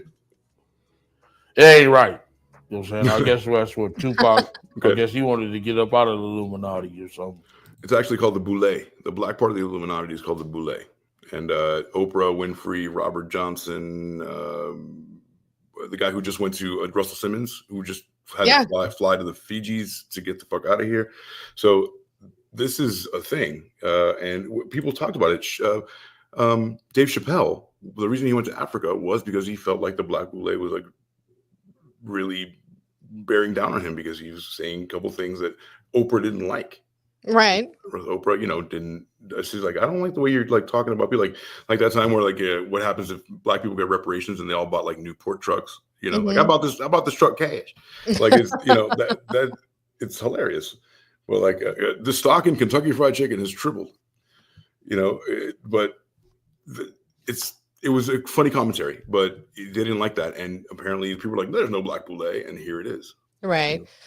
Real quick, I just want to quickly shout out. We have some folks at the campground watching us. I have picture proof. Let's just put it up here real quick, and then we will move on to the next thing. But they are watching from the silo. That is you and I up there on the screen there. And then No, here we are again. They are watching us there. Thank you, folks, for watching. It's really great. What is it called? What is it called specifically? They're at the Silo. The Silo. So it's not called like Shady Pines. Well, the campground is Tubing and Adventures, but where they're at Heath and Sarah's is the Silo. So. Adventures. Yes. I know what that means. You know what that means? Yeah, I mean, we're talking about adventures right now. Oh yeah, I know it. It's called the Freak Off. It is called the Freak Off. Yep. If you want to, share your screen again, that's fine. I just wanted to shout them out. Thank you, folks, for watching. We love you so much, and shout out to Misty. Shout out to what's the girl's name talking about the hard dicks? Yeah, Misty. It's Misty. Okay, so Misty, amazing. You're right. No conscience. Mine is. And Laura said a stiff dick has no conscience. Right, stiff. Right. If that's the case, also, Laura. Yeah. No conscience whatsoever. My sister says hi. Jamie says hi. Hey Mela, thank you for listening. But yeah, let's keep going with this story. There's so many layers to it. It really is. So many things that have come out just in this short trial so far. So let's play this to give us some color, and then you can take over on the other side. Oh, you're good. Because I think that this is going to really share, and then sky is the limit, and you keep on, his sexual orientation. On the one hand, Diddy has a reputation as a womanizer and has been romantically linked with some of the world's most attractive women. However, there have constantly been rumors springing up about his preferences, right from his early days at Bad Boy Records. Now, the story on Twitter is that the rapper is finally about to take the bold step out of the closet to accept his truth. This story about Diddy does hold water nonetheless, as he has also made some pretty questionable moves in the... Imagine the calculation you have to make for a guy like this. Truth. Yeah, to be like, the best way out of this is just to say you're gay. Yeah. Sorry, folks. Because he's not the head of the snake. He's not the top, right? Like, oh no. He's the patsy, it feels like. I mean, don't get me wrong. He has done some horrendous shit, or allegedly. But he's not the top of it. It's not coming from him. Right. It seems like he's the fall guy, the patsy. He's a party guy. He's a party boy. He wants to do that. And he goes, you gave me all this power. You said I could do it. And you never said that I was going to get caught because you were going to protect me. And now shit's too hot on you. And wait, now I'm going down for it. We always knew this was a possibility. We just didn't know it was going to happen to you this fast. Right, but exactly. Also, Sean, you fucked up. This is the conversation we're having. Also, Sean, Biggie, Kim Porter. Right. All the guards that you let fucking watch get butt fucked, Justin Bieber looking weird, Usher looking weird. Like, all these things look really weird and they stack, And then you have Jaguar Wright, which I'll show you guys in a minute, who's been talking about Jay-Z, Beyonce, Diddy, all these people. She was the one that was originally on the Roots, Baby You Got Me. Yeah. Right. And she is an amazing singer. She was around all of that. She was married to her best friend. I'll be sure it was her best friend, or she had a relationship with him, and a lot of her man got killed. And it's another. She's like, this is too weird. This is too much. I know exactly who these people are, and there's children involved in this. So. Right. Past. Or should I say he has said some questionable things? Anyway, a couple of years back, the rapper was in a hit song with Devontae Hines called Blood Orange. Ordinarily doesn't seem like much at first, but the song happened to be loved by the LGBTQ community, and the fact that its video also had other big names like Tyler, the Creator, and A$AP Rocky. For Tyler, stepping out of the closet was something he did years ago. For Blood Orange, it was a little later, as he came out in 2018. Frank Ocean as well, like Frank Ocean, and these people are gay. Frank Ocean's gay. A$AP isn't left out here as well, as the rapper has also been labeled gay on several occasions, but has insisted he is straight. Well, as soon as people saw the video, they were more than convinced it was Diddy's way of coming out. To be specific, during Diddy's verse on the song, it appeared as though the rapper was making a confession about him possibly being a member of the LGBTQ community, showing... Okay. That's all you need to see there. It's like, that aesthetic wouldn't be looked at then. We've come a long way since, Ready to Die, which was the hardest album of all time. Right. Agreed. Ready to Die to I'm ready to die for some dick, boo. I'm ready to die of AIDS. I'm Oh kidding. my gosh. I'm sorry. It was just there. I had to say. It was just there. It was a layup. It was a layup of AIDS. Oh my gosh. I mean, we're not going to go through every day of the No. trial. Let's skip up to day 7. Combs's former personal assistant, David James, returned to the stand to continue his direct examination, testify about his responsibilities as his personal assistant. Those responsibilities included advance or prepping hotel rooms for said freak-offs. Yeah. Prep the freak. Yeah, he described entering a hotel room and seeing Cassie on the bed, seemingly unconscious, and a naked man scurrying away. He also said that her screwing her. No, scurrying away. Scurrying. I thought it was like screwing her. Oh wow. No, so he like came in after her while things were supposed to be happening. She was unconscious, and the other naked man was like, "Nope, you're not going to catch me." Yeah. Do you think he was doing Cassie? Probably. And here's the deal. I mean, Diddy would make his assistant pay cash for things like baby oil and Astroglide and condoms, which they would use in industrial. Yes. Even his prescriptions like Percocet, he would put in his assistant's name. So he would fill them under his name and then under his assistant's name so he could get more. His assistant has said he decided to quit his job in 2009 after the Mel's Diner incident, saying that he realized being a personal assistant to Combs meant putting his life in danger. He said he drove Combs armed with 3 handguns and his security guard to confront Suge Knight at Mel's Diner after the security guard spotted Suge there and saw someone pass him a gun.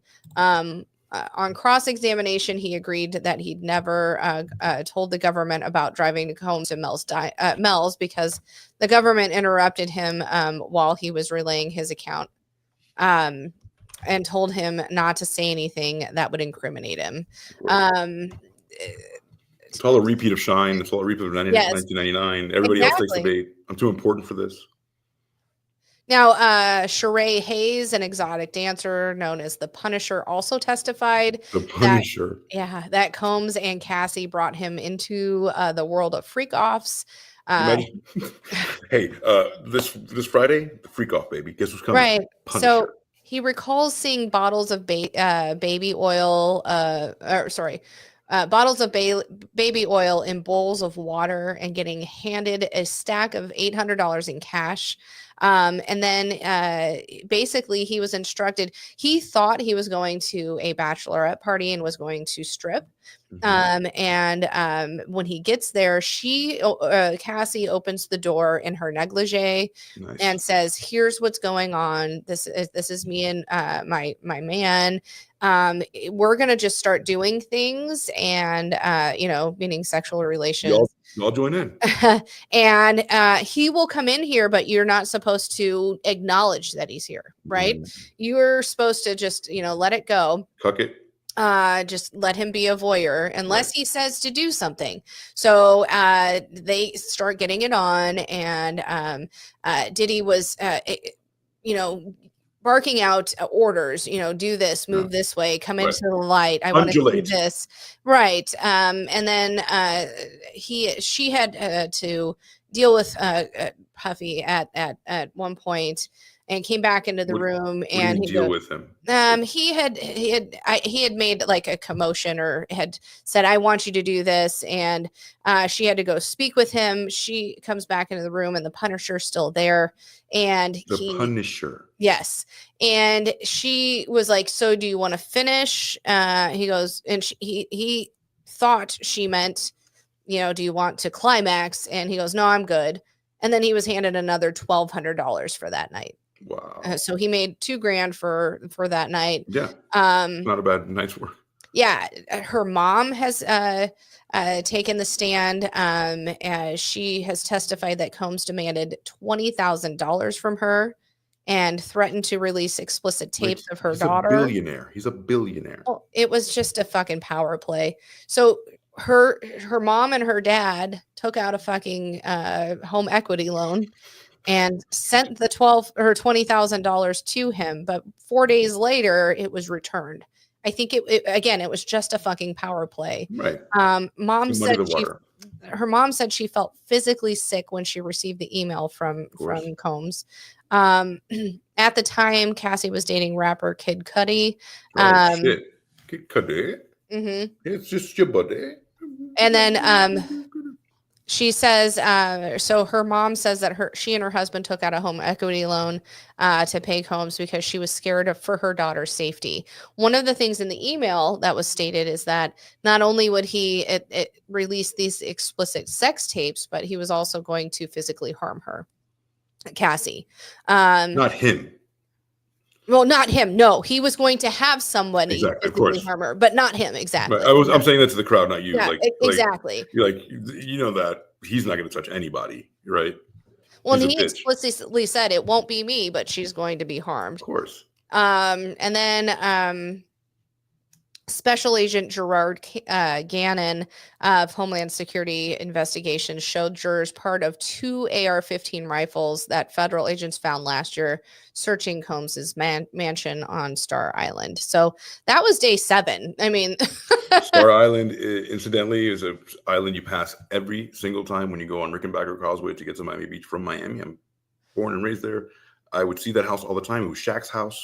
You would see Shaq's big dome in his house. Mm-hmm. It's right across the canal, right? It's an island right off Miami Beach, and it's the one Rickenbacker. Anyone seen Bad Boys where they going like this? Yeah. That's a Rickenbacker, and to the left of it, that's where Gloria Estefan lives, Diddy, Shaq, and all the big stars. Ricky Martin. Mm-hmm. Yeah, I mean, let's just kind of think about that. I mean, they hire the Punisher. The Punisher to dig her out, to BBC her hard. Right. And here is, the Sean Combs in the corner, directing them on what to do and also, pleasuring in himself and all the things. I mean, it's just right. And he's a voyeur, and like he's also like, of course, this makes sense. It all clicks once you hear it all. But I mean, as the woman in the relationship, I mean, she had to have felt that, I mean, kind of like she had to make him happy, even though she didn't really want to do that. I'm sure she felt ashamed. I mean, she's said as much, ashamed and pressured. And, again, if she didn't do what he wanted, he was going to he was definitely doing sextortion, because he's like, oh, wait, I know you did this for me because you love me, but guess what? I videoed it and now I have fucking dirt on you. And now you have to do everything I say. Mm-hmm. I'm not going to respond to that. No, I'm just saying that's what he did. That's what he fucking did. Right. But I'm not going to give you my opinion. Your opinion is she wanted to. At this point, I think she's so far in, she doesn't fucking care about her career at this moment. Really? Okay. Yeah. Okay. I really don't think so. So I was trying to find Jaguar right so you can actually hear. This woman goes off. Okay. She has been in the industry for so long, and she is her comments are so outlandish. Okay. Let's see if we can find Pierce Morgan. Just 1 second.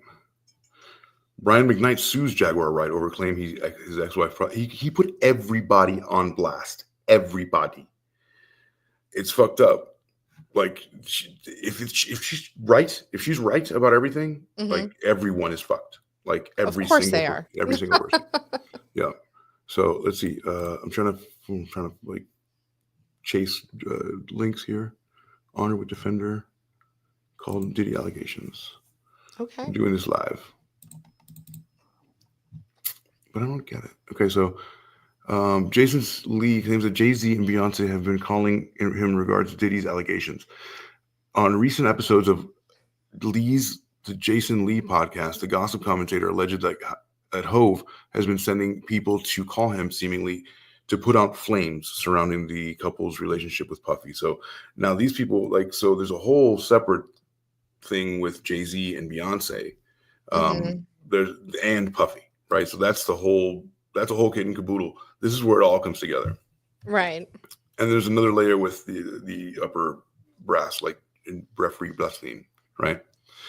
And so Pierce Morgan had issued an apology after hosting an interview of Uncensored, his show, with Jaguar Wright, where she shared disturbing allegations that Jay-Z and Beyonce, in a clip from Tuesday, October 8th episode, back in the day, but it's still pretty relevant. He said that it was clear that legal action had to be taken by the couple, but he would be amending the aforementioned conversation that he had.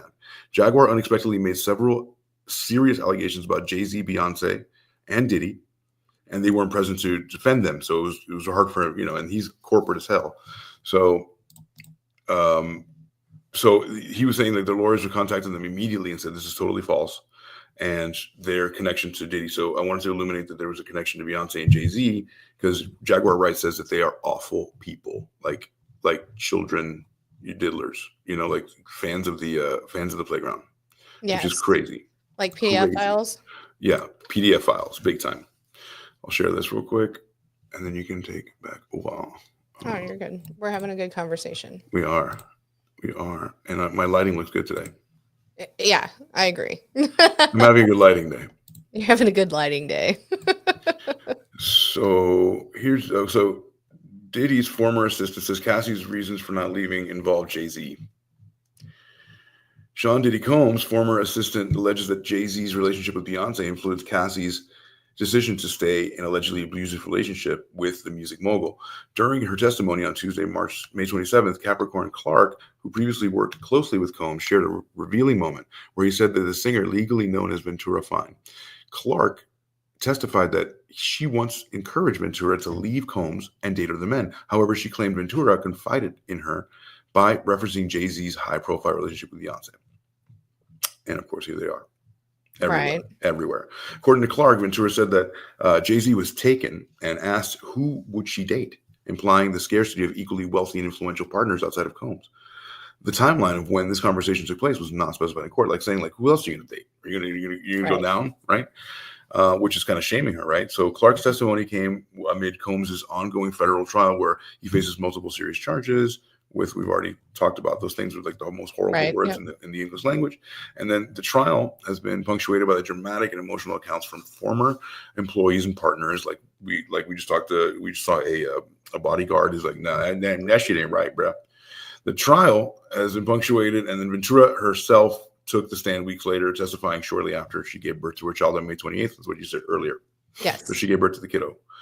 During cross-examination, it was revealed that Clark met with Combs and his legal team April 2024 when she attempted to rehire his chief of staff. The topic of Ventura surfaced those discussions during when Clark disclosed earlier comments urging Ventura to exit the relationship. Combs and Ventura ended their relationship in 2018. While Combs pleaded not guilty and continues to deny allegations, they've pulled back the curtain on years behind the scenes of dynamics between the music mogul within the inner circle. So now the cat's out of the bag. Everybody sees the light. The roaches are scurrying because absolutely. Jay-Z is up, and like Russell Simmons had to leave, and it's a fucking shit show. Okay? It is. Yes. It's a fucking shit show. It is definitely a shit show. Mm-hmm. So then we have over here, right, Suge Knight. Like that guy we just saw, Diddy's former bodyguard, Gene Deal. That's the guy who's like, dude, this shit was fucked up. Yeah. It was fucked up. And Suge Knight says Diddy should testify on his own trial to humanize himself.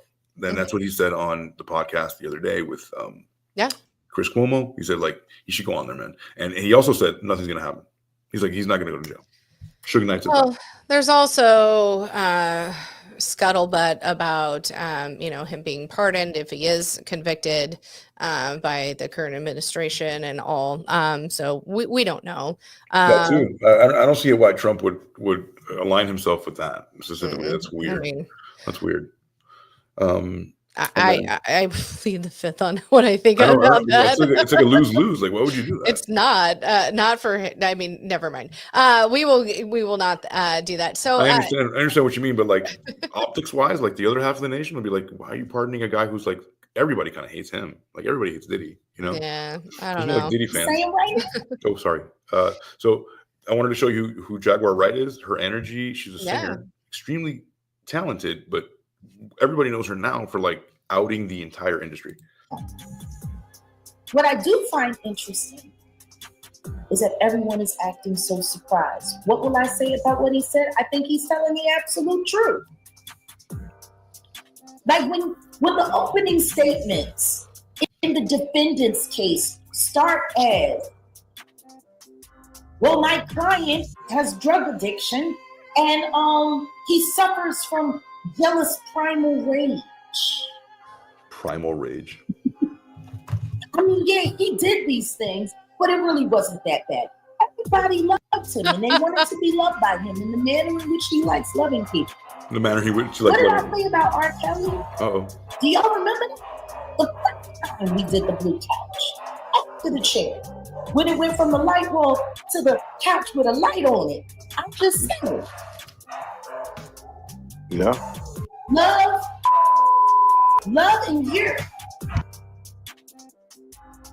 Love is year. Yeah. How is this any different? Is nobody realizing that a lot of the testimony that we're hearing against the Digger right now, very similar to the things that people were saying about R. Kelly? Yeah. Why is nobody paying attention to that? Why does no one want to look at what's right there? But it's true. Nobody wants to look at what's right there, and then there's no end point. There's no end point. Like, who are they trafficking people to? That's the question. Who are you trafficking people to?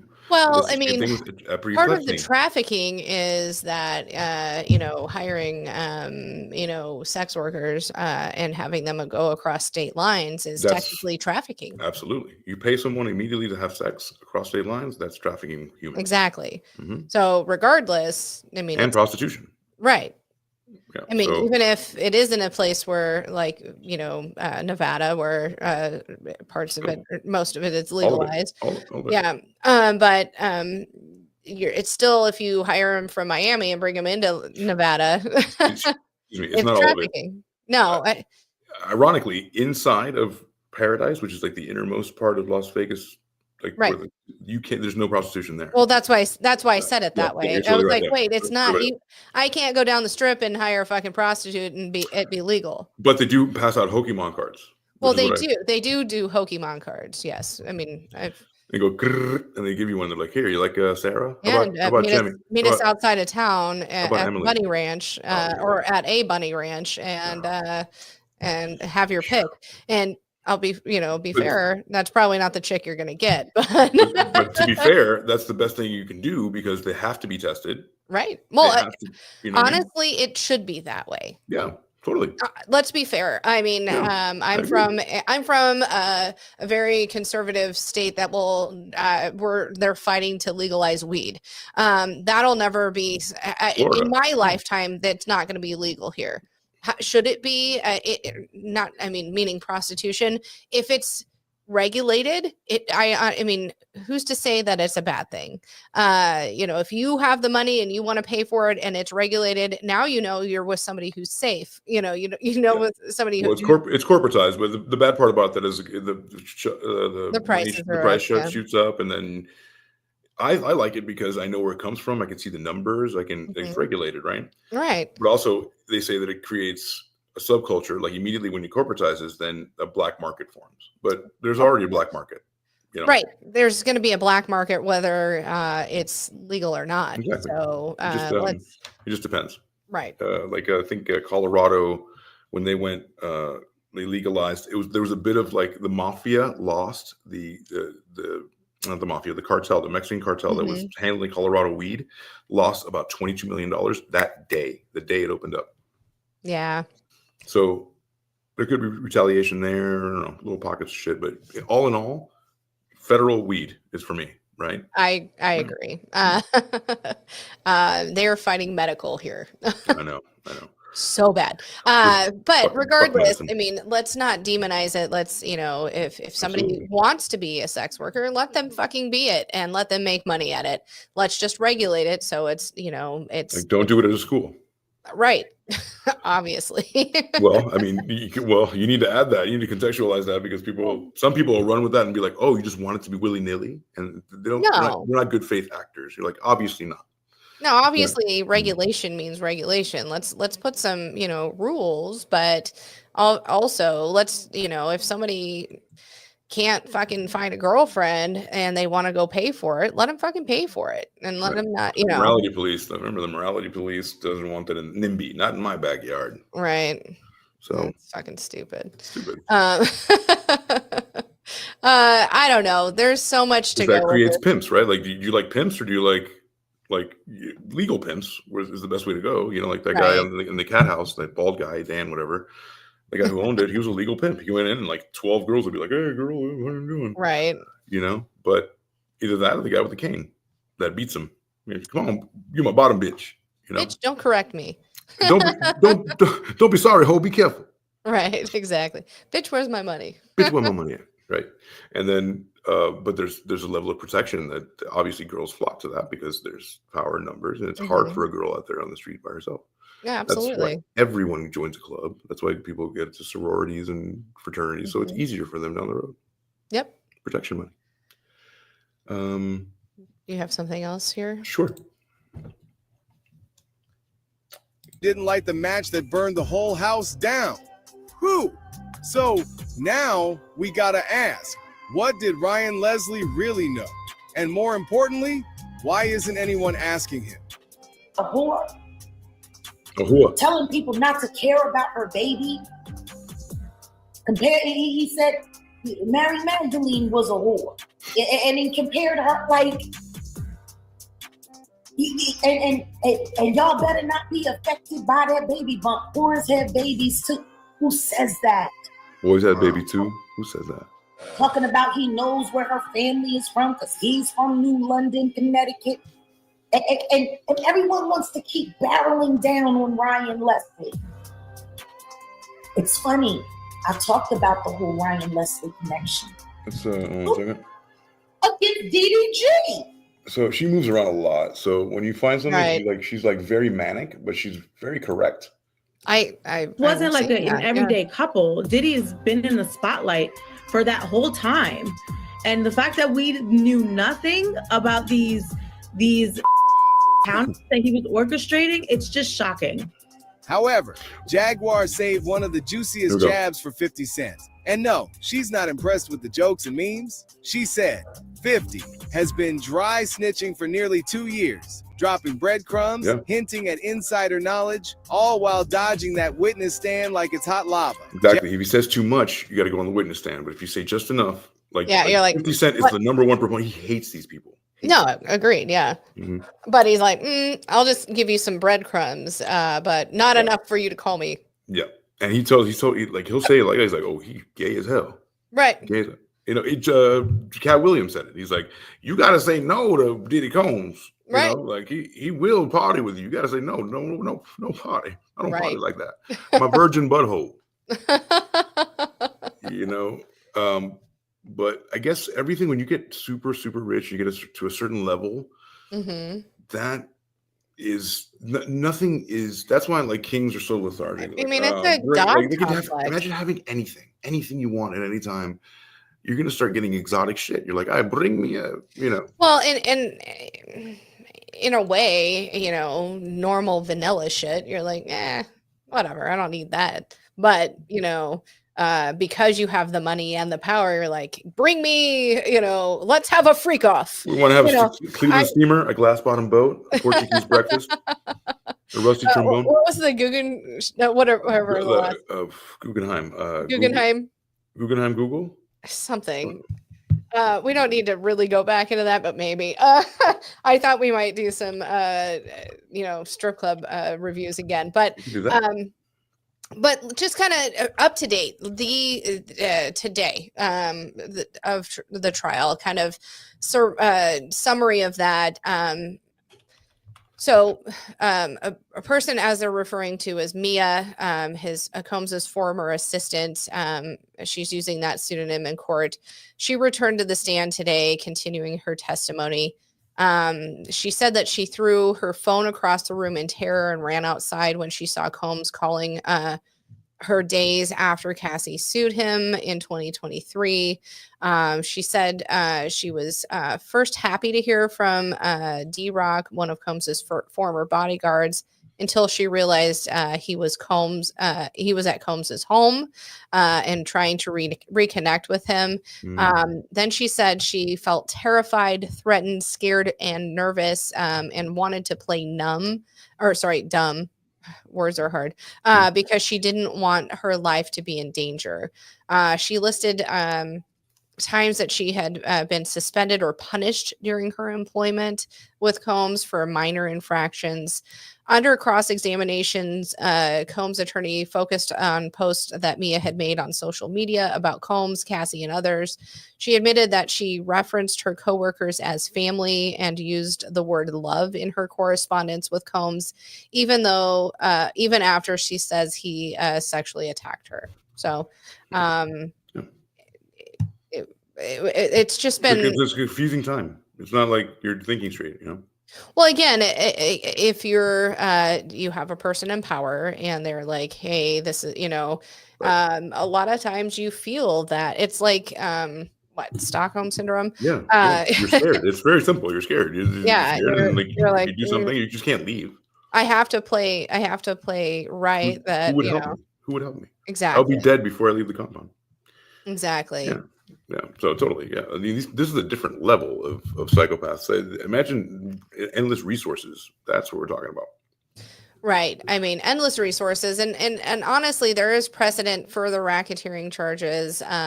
They got R. Kelly on racketeering charges, basically using their business as a power play, allows it to be that. I don't know. He does face 15 years in prison if he's convicted.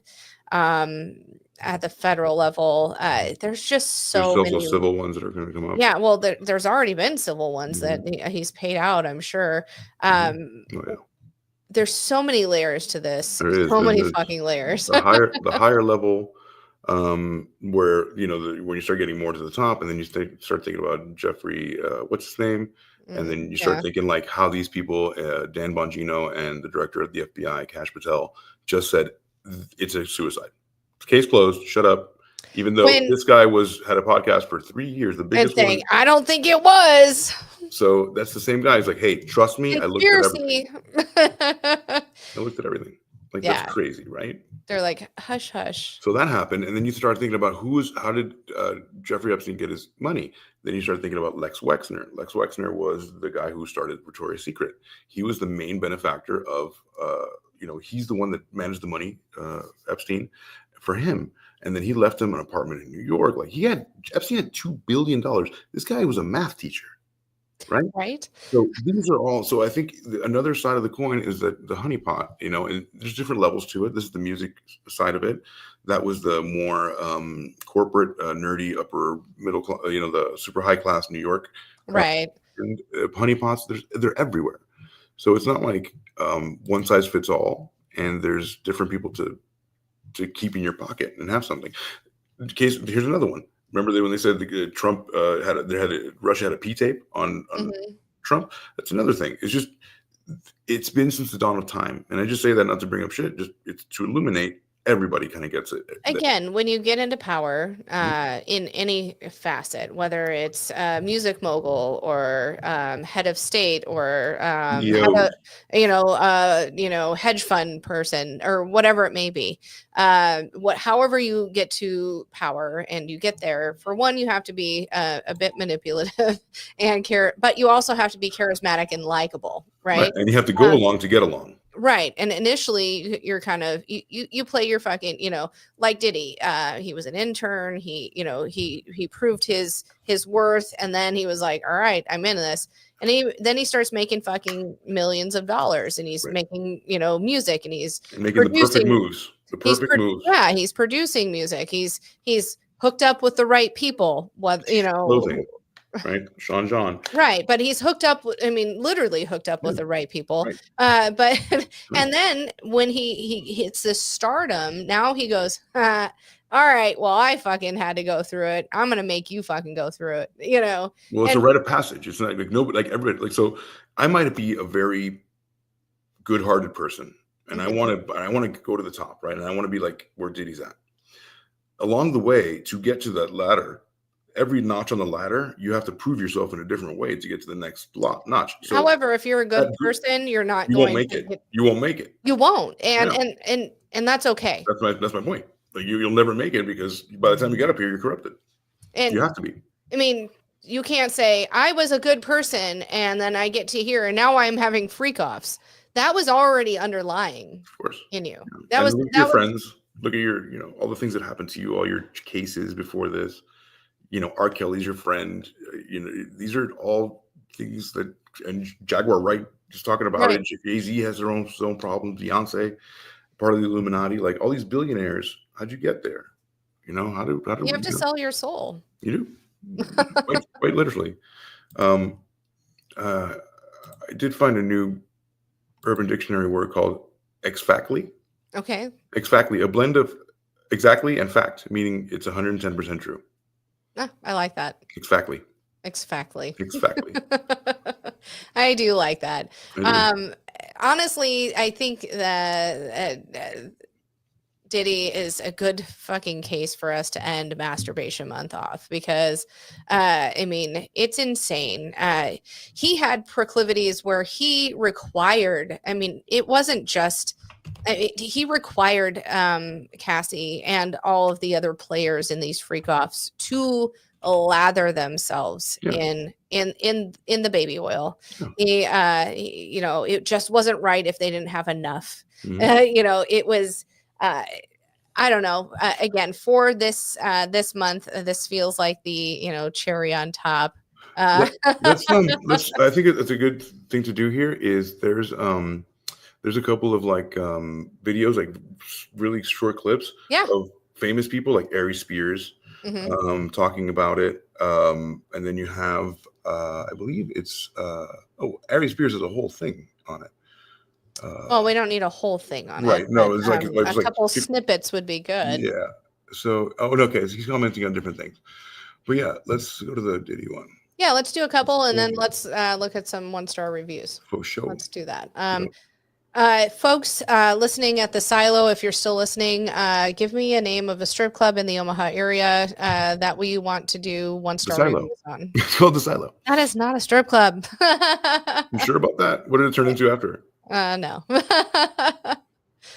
I mean, maybe some nights it's fine. Okay, thank you. Nobody gets paid money. That's why I want to go.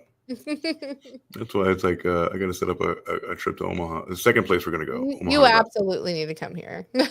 I'm going to. I have to. Yes. I have to because that's an untapped thing for my new business. Yes, absolutely. We'll mention that because now I'm not bound by any New York life, anything. So before I couldn't talk about what I did. I couldn't promote things, but now I can do anything I want. So that is true. I'm not even. I don't even have to be licensed in real estate. That's amazing. Phenomenal. I'm really excited for your new adventure. Thank you very much. I'll tell you I think more. You're going to be amazing at it. Thank you. Everybody's not one person, and I haven't told anybody. I don't want to get into details. Yeah, we don't have to. I'm really proud of you. I'm proud of the way you presented yourself, and the person that saw your worth knows your worth and is like, yeah, AC's got this. Well, yeah. Little did I know I was being vetted, and I can tell you that it's weird when somebody tells you like I've been watching you, right? And I think that you would be good for this. And you're just doing your own thing. It's not like I'm doing like what I'm doing now, and right.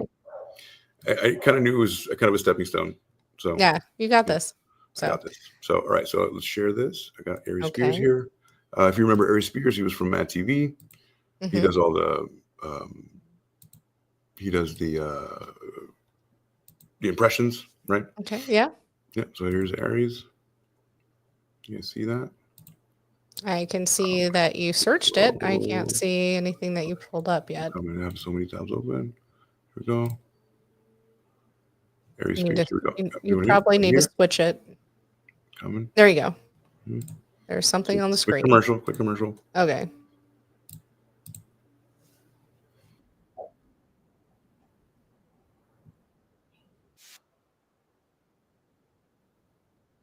Are you playing?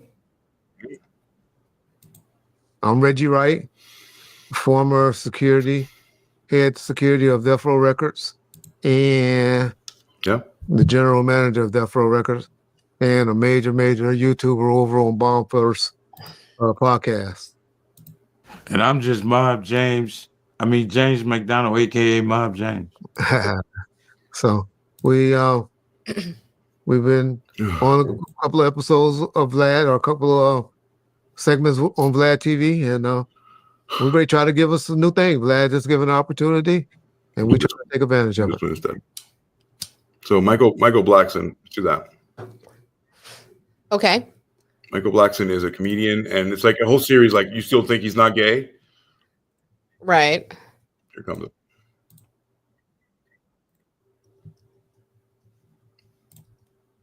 I have to take off Dark Reader. God damn it. Is it playing? No? I don't hear anything. Okay. Give me a moment. Now you can actually see it, right? There we go. Okay. Sorry, guys. No, you're good. There's 3 ways for him coming back to life. Mm-hmm. 1, he would join the Nation of Islam. Inshallah. 2, he would join the LGBTQ. Wow. Or 3, he would just pack up his shit and join a village somewhere in another country. Well, I mean, he's in jail now, so he can. I mean, the only thing he could do now is pretty much just join some kind of nation of Islam. He could join that now. He could do that in prison. Mm-hmm. You can't leave out the country right now. So that option number 3 is out. He could join the LGBTQ. Right. He's in jail, so he may have already joined it in jail. Apparently, it may fight over their right to make up his bed. I heard. I mean, like I said, man, his sexual preference is his thing, and if he didn't commit those crimes, then he should be free. If he didn't commit those RICO charge and rest of that stuff, then hey, the man should be free. I mean, do you think that Diddy is gay or bisexual? Do we think? I mean, do you think that he's bisexual? Me personally, yes. Right now, if you got $1 million to guess the right answer, if I admit, I'll say yes. That's it. Yep. That's all. If I had to, I'd say yes. I'd say yes. He's like, me personally, right now. Okay. Yeah. Well, and there's nothing wrong with that. He's just saying, hey, I don't care what his sexual orientation is, but he probably committed these crimes. Right. If you should be free, if you didn't commit the crimes. Right. Moment. This is Aries Spears. Let's talk about Diddy for a second. Take that. There's a new lawsuit by a man this time around. And in the lawsuit, he implied that Meek Mill and Usher were part of these freak-offs that he's so infamous for. Let me ask you, is this still doubtable at this point that Diddy is,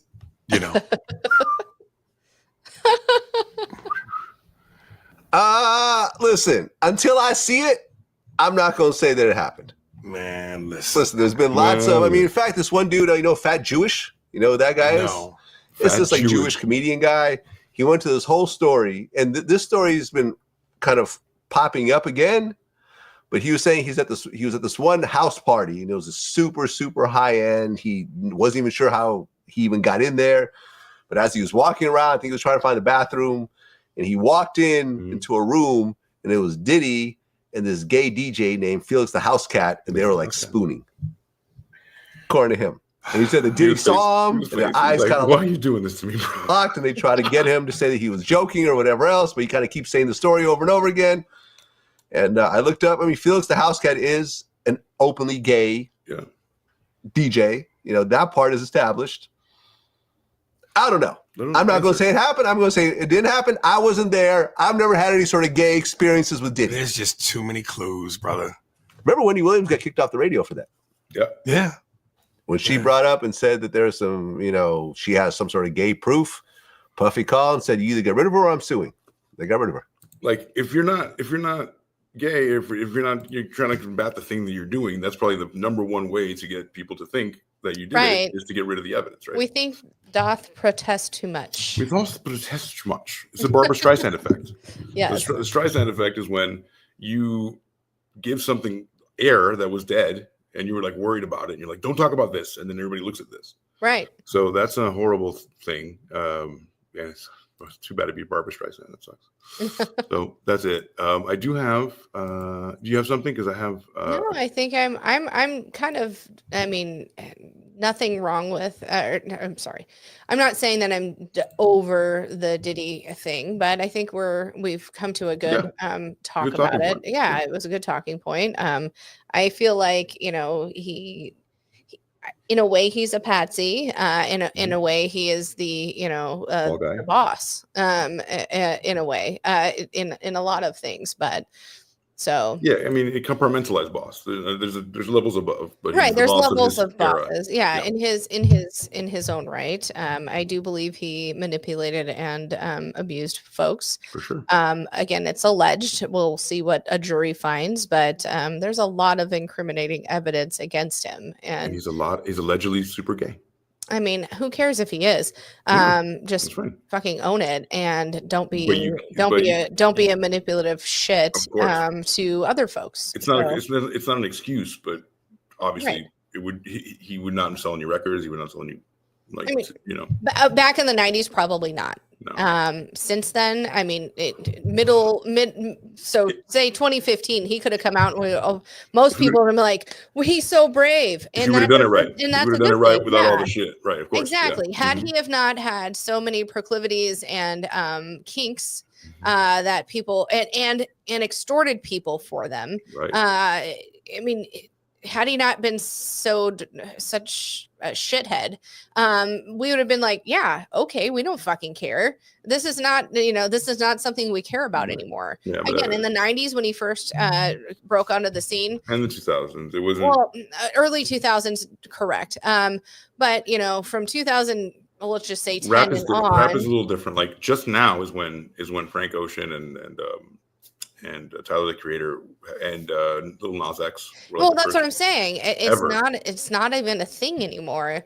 To where we're like, oh, I mean, it is. But it was definitely a thing for a long time. But it was again in the 90s. Would we have accepted it? No. I mean, I would have. I don't. So would care. I don't give a fuck. I'm from no, I don't care. I know more gay people than anybody in the whole fucking world. Yeah, I don't give a fuck about it. However, but the rap people who buy rap albums, the people who buy rap will not. Rap albums. It's synonymous with like manly. Agreed. And again, had he just kind of played his cards and not gone down the kind of, and not I don't want to say kingpin, but the extortion, RICO. Yes, fucking. I mean, maybe kingpin. Bring me those women from over there. Bring me the lube from over there. Kind of the how much lube do you need? The czar of all things, whatever, freak off. Because he was also providing for other people, so it was other people. And then people say like when you went to like a Diddy party, there was like people who knew what would happen at a certain part of the time of the party, and other people don't. And they would either leave and be like, all right, y'all gotta go. Caught up in the fucking mess. Y'all gotta go because we're about to freak off. And if you don't want to see that, then this is not the thing to do. Right, so absolutely. Go. And some people knew, they were like, I can't wait for the Diddy party. And people were like, what? It's just a bunch of people. It's like, there? Well, there's more to it. Right. I mean, I'm sure in a weird fucking way, some of the folks were like, oh, I left before all that happened. We're like, I wasn't the cool kid who got included. Right. There was, I mean, I still wish I would have gone in. Enough. Yeah. Like, I could have had my 15 minutes of fame because of this Diddy. My 15 minutes on a fucking jury. Yes, exactly. Yeah, exactly. I mean, it would have, done something to their career. But I mean, I'm sure there are those folks who are like, God damn it, I wasn't cool enough to be a part of a freak off. You're an idiot because then you would be indicted or whatever. Exactly. But I'm sure there are those folks. Of course there are. Of course there are. I'm open-minded. There's every folk. There's at least 1% of those folks. Yeah, exactly. So, this is a Time magazine article, and I found it was the 10 weirdest strip clubs in the country. Fuck yeah, I'm excited. Yeah. So let's go through the top 10 list with you and Dave. So why don't you start off with Climax. Okay, Climax. Outside of Pittsburgh, PA, because words are hard. This now defunct drive-through strip club. Hello. All right, let me stuff on this. Yeah. This now defunct drive-through strip club allowed customers to watch dancers strip through a window without ever leaving the comfort of their cars. Most customers reportedly made pit stops for only 2 or 3 minutes, paying $5 per minute to the establishment. $5 a minute. Like a peep show. It's like a yes. Like drive up peep show. Like my god! The perfect COVID strip club. It's really ahead of its time. So yes. So in Pittsburgh, Pennsylvania, we got a drive-in. Yes. Number 2, the Pirates Cove back in Portland. This strip club is dedicated to pirate lovers looking. Oh wait, hold on. The Pirates Cove, Portland. Yes. This strip club is dedicated to pirate lovers looking for both types of booty. In a design choice that Jack Sparrow himself would love, the outside of the club is shaped like a large jug of rum. Fuck yeah. Is this Portland, Oregon or Portland, Maine? Portland, Oregon. Are we sure? Oh, it's got to be. It's got to be Oregon. One would think. I mean, Oregon's got some great fucking strip clubs. Oh, from what I've heard. Eugene.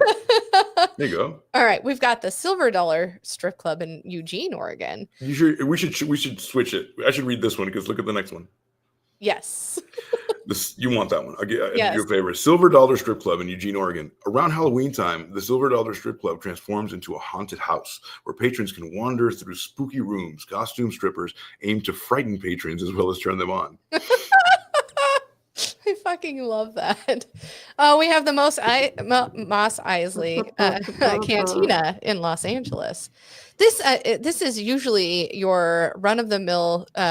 This is usually your run-of-the-mill strip club, but bi-monthly it has a Star Wars theme nights where girls dress up as stormtroopers and other characters and strip down past their Princess Leia themed gold bikinis. I wonder how many Princess Leias there are. There's like one hot chick in all of Star Wars, right? And Ashoka. Well, Ahsoka's good. Bo-Katan is good. Bo-Katan can get it, but the original one, like the original fucking Leia was the only. Was the only when she was laying with Jabba the Hutt. My God, I know she was so fucking hot. She was like 17. I'm sorry. She might have been 20 by Don't then. present me that. I know. The Claremont Lounge in Atlanta. I've been to the Atlanta strip clubs, and I don't know. Karaoke. I don't know. Karaoke. Dave went to a strip club in Atlanta that had karaoke. It's not unusual to be. Video killed the radio star while he was there. Of course, there's no other song that he would do. No, you have to. Let me guess. So he that would be funny. Like if you get a stripper to be like, "Can you do a duet with me?" You know, right? Like "Endless Love." You know, well, and they sing like horribly off key. Ooh, you forever will be. Claremont Lounge in Atlanta. This club reportedly employs strippers older than the norm, aged about 45 to 60. I love this strip club already. Not ageist. For those looking for a more mature experience, Yelp reviewers jokingly write that this is where strippers go to retire and where men go to relive The Graduate. I love that. All right, 2001, The Odyssey, Tampa, Florida. Wow. In this space theme strip club, that is a tongue twister. Stars and asteroids glow on the ceiling. Everything on the ground and on strippers' bodies is white and glows in the black light. Much like Space Mountain in Disneyland. If you like Space Mountain, if Space Mountain had strippers, was a strip club. I fucking want to go there. If Space Mountain is the land of tomorrow. But be careful. Strippers of tomorrow. If you're too tall, your head might get chopped off. Just saying. Oh, I'm going to be embarrassed now because there's a number 7 on the list is Schoolhouse in Nagoya. Is that Illinois? Yes. Alumni of the local pioneer school were outraged when their alma mater was transformed into a strip club with a schoolhouse theme. A schoolhouse theme. Multiplication tables and a copy of the Constitution still hang in the walls next to the strippers' poles. Do they have like rulers? Yeah, right. And there should be like, yeah, rapping men. Yes. They don't tip. You don't make it rain yet. So St. Venus Theater, New York. This roving amateur strip club changes locations every week. Wow. Oh, this is totally like. This is definitely. Oh, so, yes. if you're in New York, try the St. Venus Theater. This roving amateur strip club changes locations every fucking week. Sorry, I had to add that. The club caters to mainly young financiers looking for the girl next door experience. Many of the young strippers have college degrees, and they work at startups or galleries during the day. Yeah. Money. You know how expensive New York is? The college dorm feel leaves patrons requesting dates almost as frequently as lap dances. My God. Oh, God. Oh, the dancing bar. Oh, here we go. Look at number 10. So, yes. Number nine. We're back to Atlanta, Georgia, a hub of weird fucking strip clubs. I'm surprised that Vegas didn't make the top 10 list. Number 9 coming in Atlanta, called the Dancing Bear, but the bear is spelled Bare. It's a play on bar words. like bear, like bear, like. Oh, bar was two R's, isn't it? Yeah, this is bear, like I'm bearing it all. Yeah, you're right. The Dancing Bear with a B. It's a play on words. I thought ballet. My fault. Yeah. My brain just goes to ballet. We're both wrong. It's called Barret. The Dancing Barret. The joint played only Grateful Dead songs, but since clientele can only stand to listen to Casey Jones so many times as they watch women dance, so the club unsurprisingly, closed only 24 hours after opening. Wow, that didn't make sense. So the Dancing Bear closed 24 hours after opening because only the Grateful Dead, dude. Like, who does like dude? Let's do a strip club, man, but like only Jerry Garcia songs, right? Like, okay, yeah, like an Enya strip club, you know? And our favorite, Casa Diablo, Portland, Oregon, now notorious for one of its strippers receiving tweets from Cory Booker. Also, one of its strippers trying to kill, attempted murdering their DJ. This club only serves vegan food. I can tell you, folks, they put their meat on the pole, not on your plate. That's right. Their sign is a little Diablo girl with a carrot. And a carrot. Because she doesn't eat. She only eats raw, organic food. She's not lacto meat. That's right. So that's a Time magazine. I fucking love that. That kind of depicted the weirdest. And I'm sure there's a lot of other ones we can look at. But we'll save those for another time. Yes, that was great. Thank you, AC. That was even better than expected. Where did we go? Where do we go now? Oh, where do we go now? I'll catch you in the middle. Okay. Oh, we're big now. I think this month of May of Masturbation Month and Killer Kinks and Cocktails has May I masturbate? Well, not now, but later. Yes. Mother, may I? Yes, you may after we get off the live. Can I masturbate? Can you? You may. No, what a great fucking thank you, Dave. I am Dave for mentioning or bringing up, giving us the for being a hornball. Well, yeah, figuring out you wanted to do stories about OnlyFans models, and then us running with the idea of Masturbation Month, doing these stories that have a sexual undertone, whether it be at the forefront or To recap, we talked about Jeffrey Dahmer. We talked about the Night Stalker Ramirez. Yes, we talked about Jack Parsons. We did the OnlyFans stalker, or the OnlyFans, not stalkers. We did the OnlyFans murders. We had 2 of them that we did last week. We did a story about the back in the 90s where this guy liked poop play. He liked defecation, and his wife, he hired somebody to murder his wife. We also did sextortion cases, and we did the story about the stripper at Casa Diablo who stabbed the DJ. They thought she was possessed. I'm not sure. I think maybe he had advanced on her and she didn't want it. I don't know. That's just me kind of giving a guess, but maybe not. Maybe she was just fucking psycho. We don't fucking know. But this has really been a fun month of Masturbation. Yeah, masturbation. Rubbing it out. And you know, we would have loved for Rose to be able to join us, but sadly, the month of May has been horrible with her having a lot of family obligations, and with all the things, it's kind of taken a toll on her now too. We did have her last week again with Kaylee and I Am Dave. It was such a fun fucking show. It was.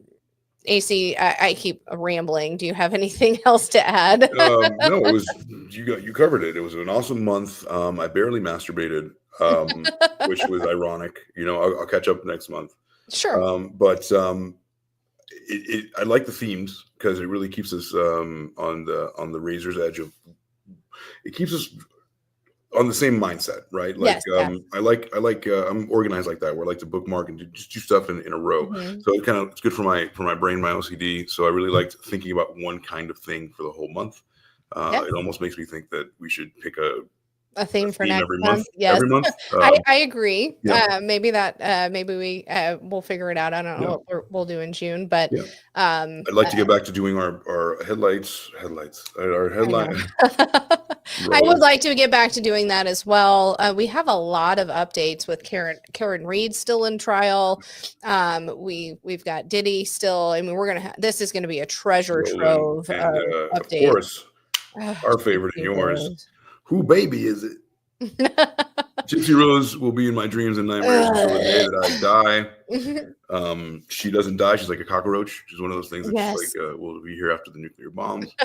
And but I'd like to do, maybe we do a month of cults. I like when we talk about cults. For some reason, they're my favorite. They're my favorite too. Which we got a little bit of that this month, right? We talked about Jack Parsons, who was in the Thelema cult, and it was very sexually driven, and they did sex rituals. Sexual. I mean, most cults are.